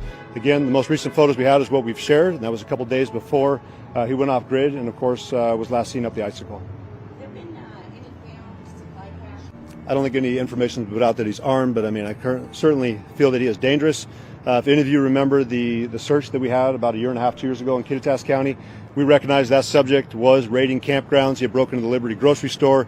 So again, if you're out there and you notice that you have a vacation home out there or campsite, we want you to keep track of your supplies, of your cabins. If you do have things that are missing, even if it's minor items. In that case, in the previous manhunt, we do know they were just taking a couple items out of coolers, but it was those campers that were attentive and realizing how many supplies they had. This could be a way that he could continue his path out there. Terrain. I mean, we have a very unique terrain when you get to the west end of our county. Again, I mentioned it before, 87% of our county is not accessible by road. If you go out there, it's steep terrain. It's heavily wooded. It's not the easiest to access. We have the Pacific Crest Trail, but another unique feature we do have in our favor is that we are a tourist destination. So we have a lot of people out there also recreating on those trails. So we're encouraging them, if you are going to come here, of course, be safe, but help us be those additional eyes and let him know that he has no safe spot to go. We did get a call of a potential subject that was in a residence up in the Valley High area.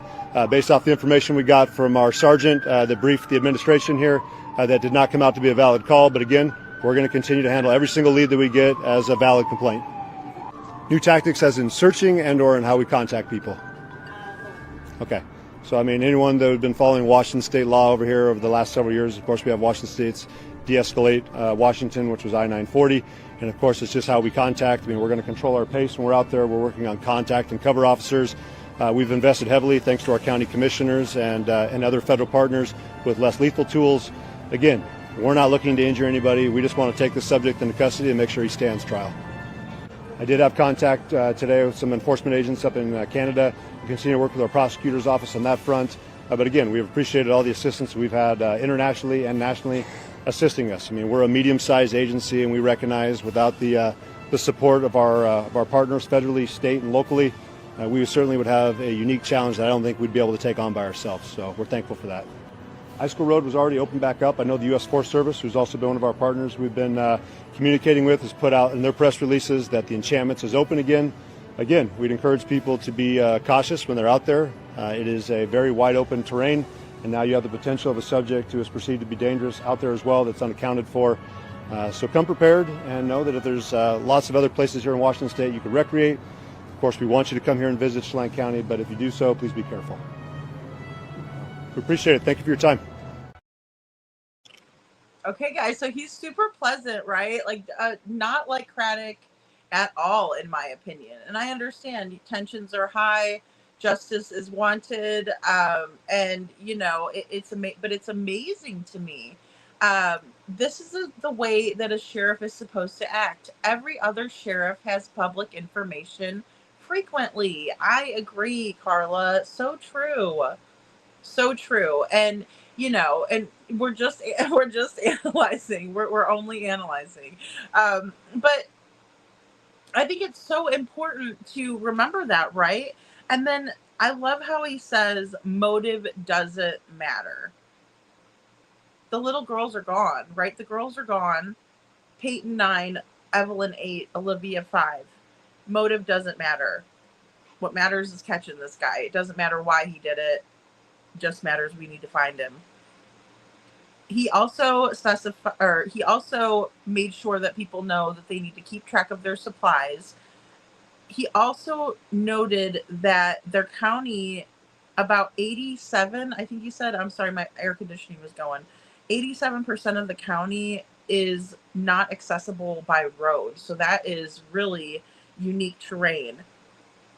It's a vast county, but he wants, Decker to know that there is no safe spot for him to go, that they are looking for him, that they're going to find him. They also go into talking about de-escalate Washington, which I'm assuming is an initiative in using more non-lethal tools, which is what the sheriff had indicated. He says that he wants to bring the suspect into custody and make sure that he can stand trial, right? So justice can be brought.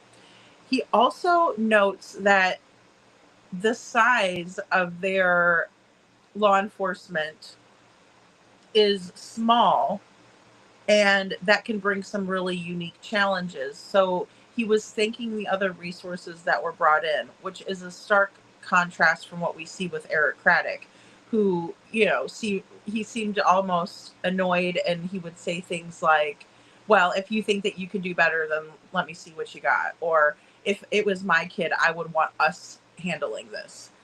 Very, very different. Also, he's thanking the public and he's thanking the other resources. So much different than what we see from Eric Craddock. Yeah, he's doing a fantastic job. I agree. Absolutely, Town Chat. Absolutely. And that's what we need. We need someone who is serious like this, who is not playing. Sammy says, did that sheriff say that they're following the family? Do they think he's being supplied things by the family? Well, the family has been really cooperative, like his parents, and that sort of thing. So I don't think so. I think it's more or less they're trying to figure out, where maybe some of these caches he had were, because that was one of the really big concerns, that he has caches in several areas. And I don't know how meticulous his planning was, where he could have very well have put these caches out there, and then he just has to make sure that he calculates his route in getting there. And with his military background, I can see him being able to calculate that and make his mark, and that could be an advantage. But the fatigue that would set in these rough and rugged wilderness is really what I think is going to slow him up in the long run. If I'm just kind of playing it out in my head, it really could slow him up in the long run. And Meg says side-by-side comparison of Sheriff and Craddock with Craddock's famous line, "We don't know, we don't know what we don't know." Oh my goodness. Don't get me started, Meg. Oh, it's gonna be another video. Motive should never be important. I think motive is important somewhat, Carla, but in this case, I really can't see any kind of sense to doing something like this, right? I mean, in this case, it is almost who cares why he did it, gosh, it's just. You mean snuggle struggle?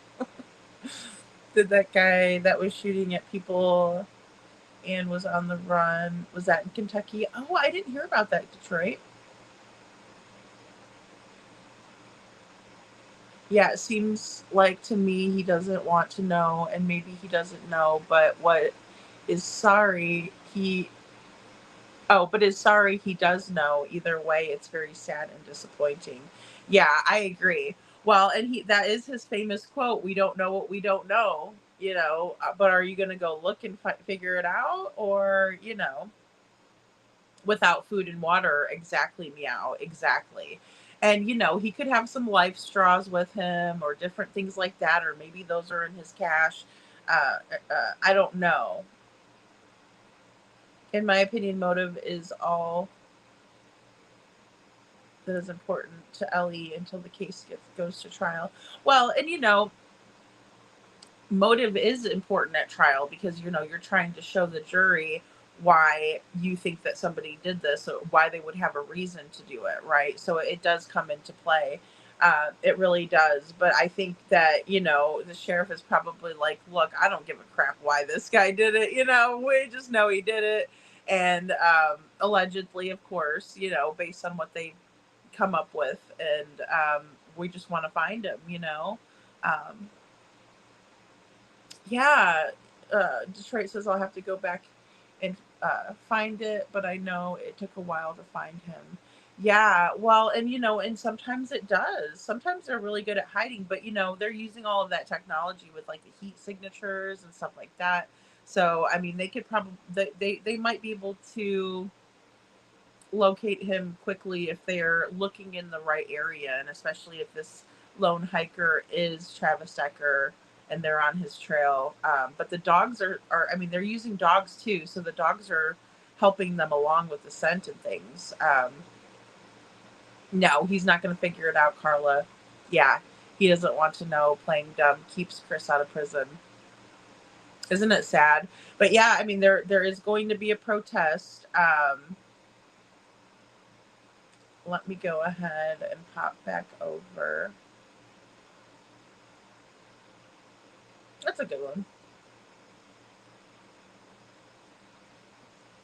There we go. Flying monkey socks. Let's see. What else did I? Oh, yes, that's what I wanted to show you guys. So yeah, because we have Sumner County Sheriff's Office knowing that there's going to be a planned protest in Gallatin, right? We're not sure when. I'll bring you the details as soon as I know. But Chris Broadfoot is quite worried about this, right? What is the protest actually about? Well, what, you want to join us, Chris? You want to join us? It's not a vigil, it's protest. Wonder what the excuse will be. Okay, and I wanted to show you guys this too. So it says Seth was at work on February 25th, 2024 at 7:01 p.m. to 2:26 February 26th, 2024 at 7:05 a.m.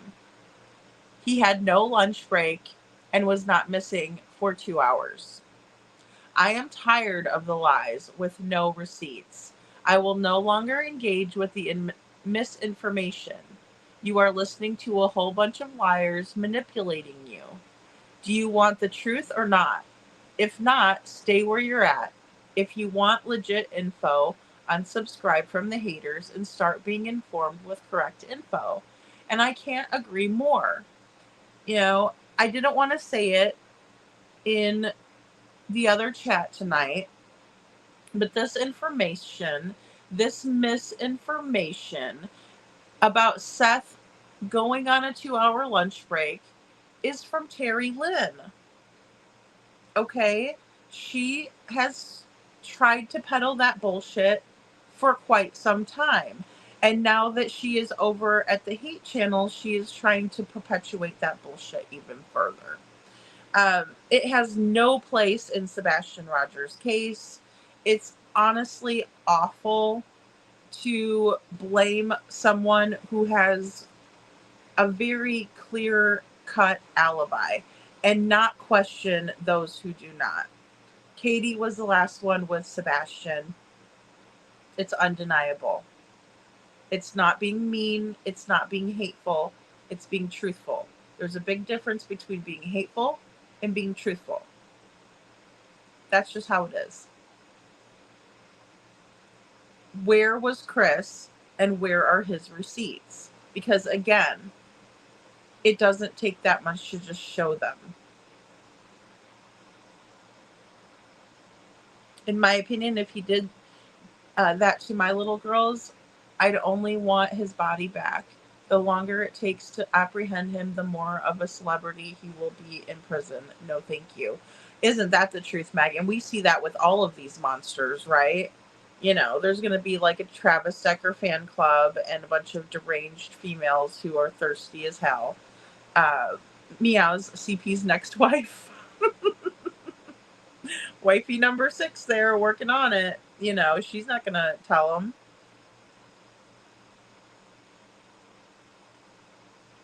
Yeah, it's her name is Terry Lynn. It's Terry Lynn's channel. It's just Terry Lynn. And it's got hearts next to it. But yeah, I mean, she hasn't gone live. I don't know if she's planning on it or what. Definitely panel hopping, spreading lies. You know, just horrible. No, nothing. There is no proof. There is nothing that she is stating and showing anybody. Yet there's people that believe it. And that's what is incredibly difficult in this case as well. Because there's a lot of people out there that'll just believe anything that a certain person will tell them.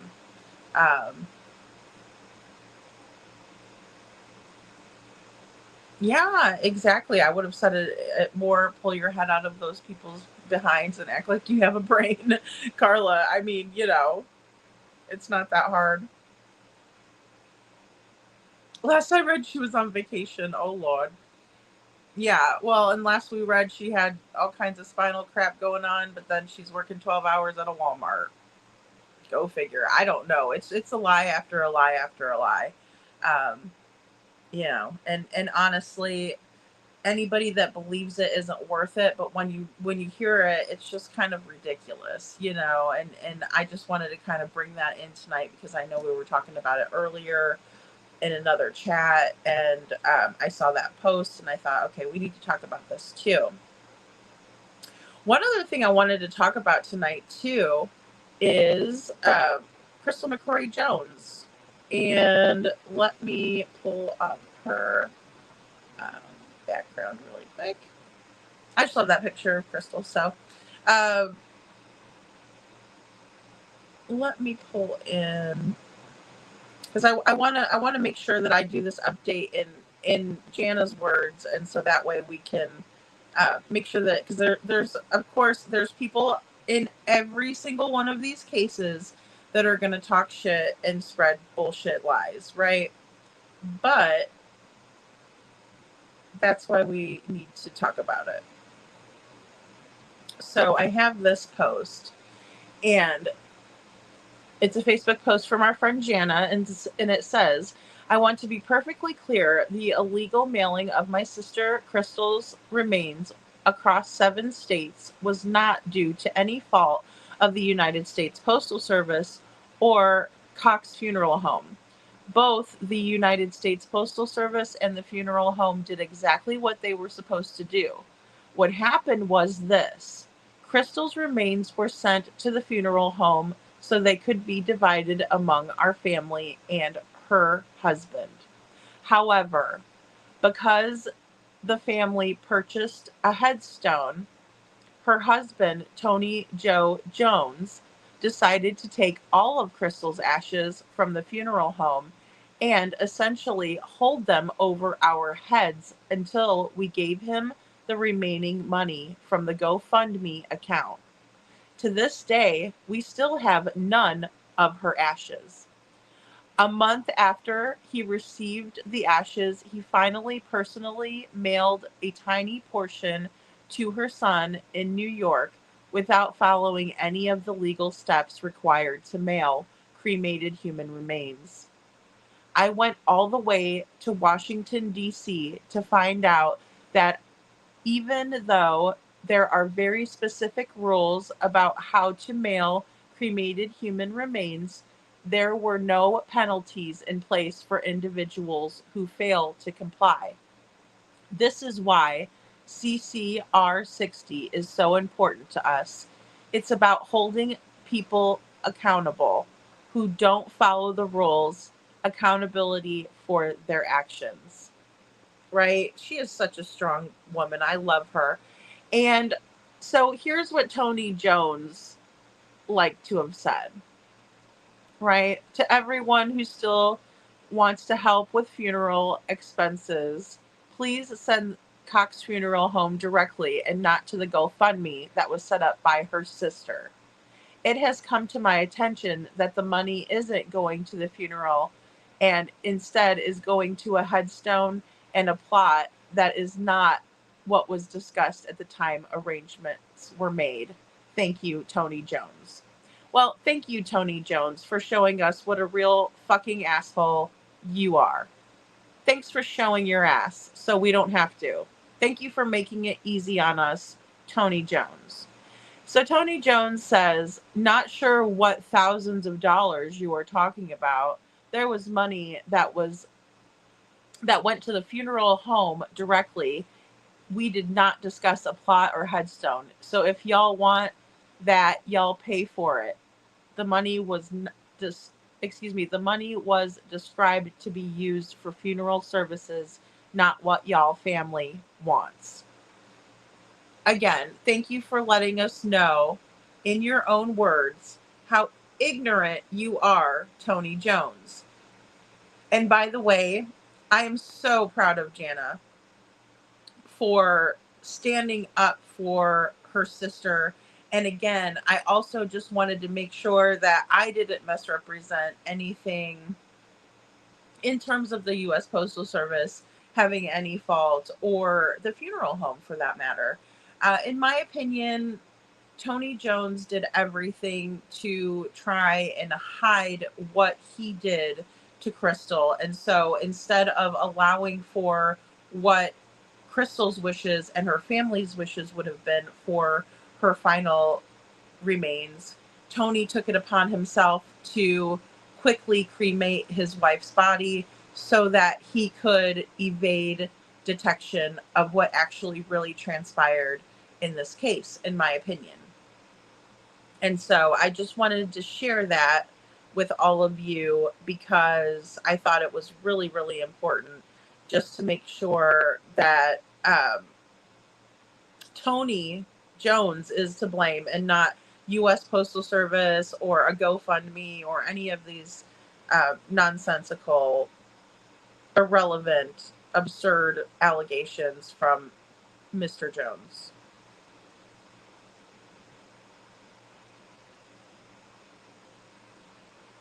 Oh, Detroit says, okay, I found it. The highway shooter, Joseph Couch, Kentucky man and his wife found his body and an autopsy came back inconclusive.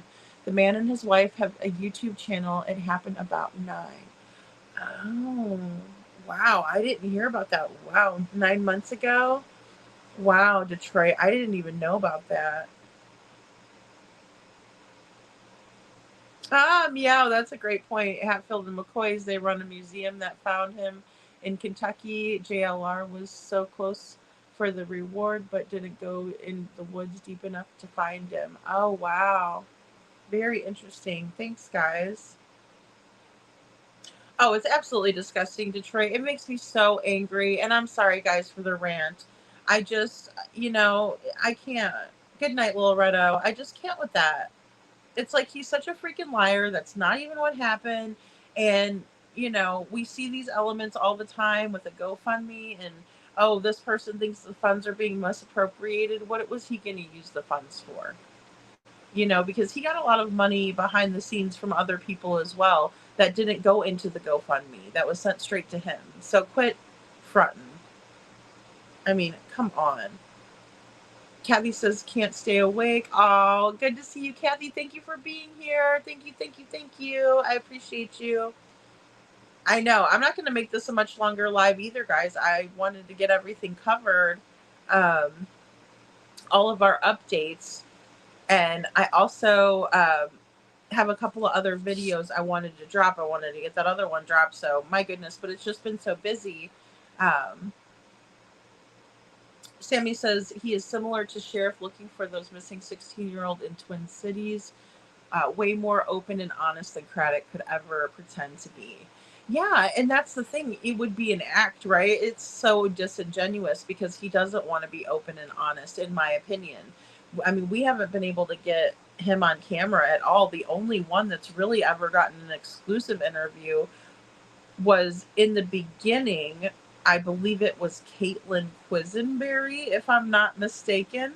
But then also we know Nick Barris was another one. So sorry guys, I just put my face in your face. I put my water too far away. But yeah, so it's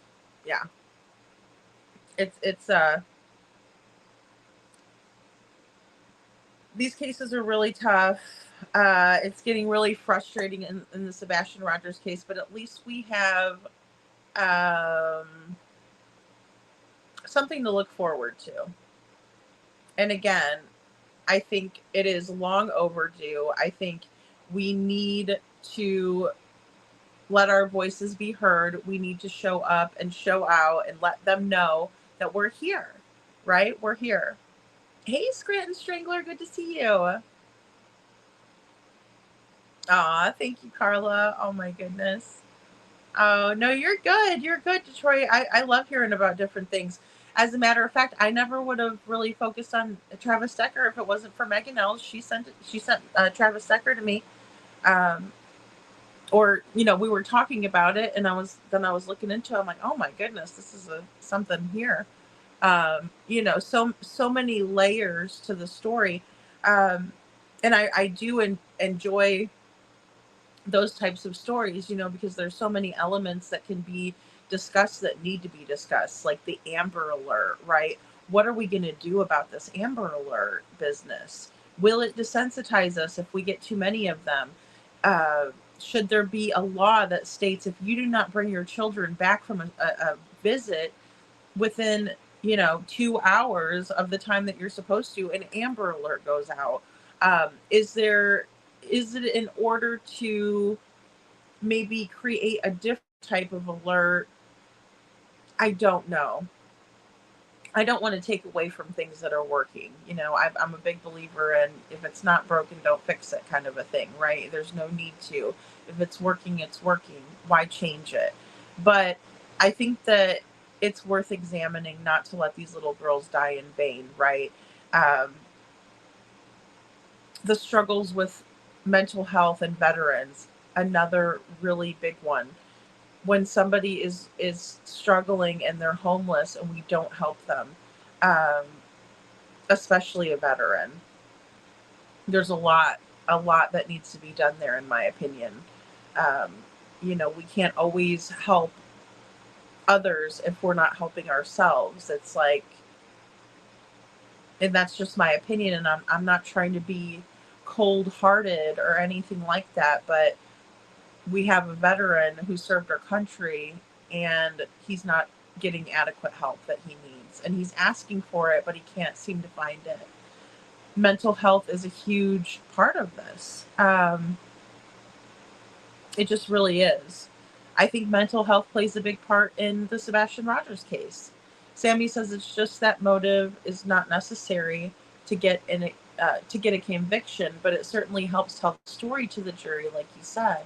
Yeah, absolutely. I agree, because you're kind of setting it up and telling them the story, and a lot of what brings us to understanding is the why. Really well said, Sammy. Absolutely. It's the why. We all want to know the why. Why would someone do that? I mean, obviously, I could sit there and still watch videos of Shanann Watts, Bella, and Cece and just sit there and think, why? Why? But, you know, we know why. In my opinion, I know why. It was Nicole Kessinger, NK, all the way. You know, she wanted to have his kids. She didn't want to take care of some other woman's kids, period. That's it. It's cut and dry. It's easy. And many of these cases are just that, easy, you know. Oh gosh, Scranton, you missed the hot sheriff. Oh, is the sound cutting out a little bit? Oh no. I wasn't supposed to rain again tonight, but I don't know. It might be windy out here. I know, meow. And that's the thing. Like, I guess that's really where I get caught up. Meow says Travis should have nightmares every night for what he did to his kids. Right. And when you already have like such intense trauma, like a CPTSD or PTSD or any of that, even borderline personality disorder comes from a deep trauma that is happening. And then you add to that trauma, that's where I find the disconnect, because I know what it's like to have PTSD, not from a combat situation, but from a domestic violence standpoint. So I'm not making that connection to being the one that is out there hurting others after I've already endured such a traumatic situation. The nightmares, the flashbacks. A snap would have made sense. This premeditated business is absolutely doesn't make any sense to me.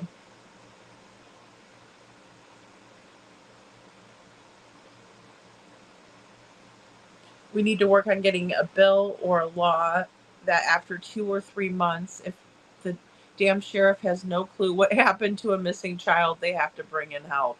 I agree, Carla. And I mean, they brought in help in the beginning. I know they brought in more assets too around the time that the Cajun Navy was searching, and then they were threatened and that all happened. But I agree, at some point, I think there needs to be some kind of intervention. I mean, absolutely, in Sebastian's case. Um, hey, Canine Captain Jules, so good to see you, girl. I was thinking about you today, and I was gonna send you a text message, and then I just like, before I knew it, and then I was like, oh my gosh, it's 8:30, and here I was running over to Hindsight. Um, Says, hi, sweetheart. I'll be headed to DC in the morning with Canine Gator and Canine Ara. Wanted to stop in and say hi. Well, I hope you guys have safe travels. Oh, my goodness. Well, yay. They're always working so hard, and so are you. Thanks, Jules. I'm so glad you stopped in, girl. Like I said, I was going to text you, and then it totally slipped my mind today. I was just so kind of busy with all this stuff. So, aw. Carla says, or a law that the parents asked to bring in help and the local law enforcement can't say no. This has to be done. I agree. And I don't even think the parents should have to ask, because what about in Summer's case? That's what worries me about that. But I agree with you. I think that at a certain point, it needs to be handed over. I'm still really looking for that a strong enough connection between interstate activities in the Sebastian Rogers case, Aw, thanks, Detroit. It's because of all you guys. It's because of all you guys.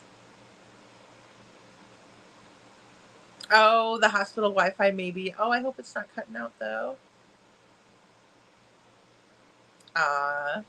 Good day. Stay safe, couponing. Thank you so much for being here.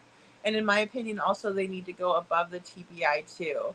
Yeah, well, and that's the trouble. That's the trouble that we see. Uh, with the Sebastian Rogers case, is this hold that Sumner County has over the case. And I think that if we were all to show up and be like, hey, we don't want you having it anymore, that could be another good call to action. Um, Give up the case. It's already been 1.5 years. Don't wait for 15 years, it just breaks my heart to think about that. It really does. And then, of course, for all of you just coming in, show you this little, somebody's worried. You're not worried when you're not guilty. You're not worried when you're not guilty. Sure, there might be a little bit of stress, you know, but you're not worried when you're not guilty, Chris. Why are you worried about what the protest is about? You know? I mean, it's just a question. It's not even a hardball question. It's just a question. Yeah, I'm very disappointed with the lack of communication with Seth as well, Town Chat. I really am. You know, because as a mom, as a divorcee, right, and everything, and please make no mistake, it wasn't an amicable situation. It was quite messy for quite some time, right? And my daughter grew up, and it gets easier after 18. I just put it out there. In the same way,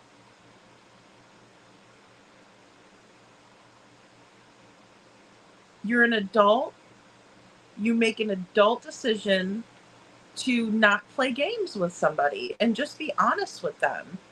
That is the most frustrating thing that I can think of, for another parent to have to deal with another parent acting like a child and playing these games, especially when Sebastian's missing.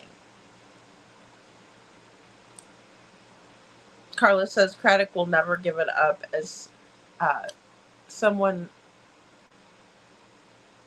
might figure out. Oh, because someone might figure out. I got you. So somebody might figure out Chris did it and go to prison. Craddock is protecting Pussyfoot. I agree, Carla. I agree with that.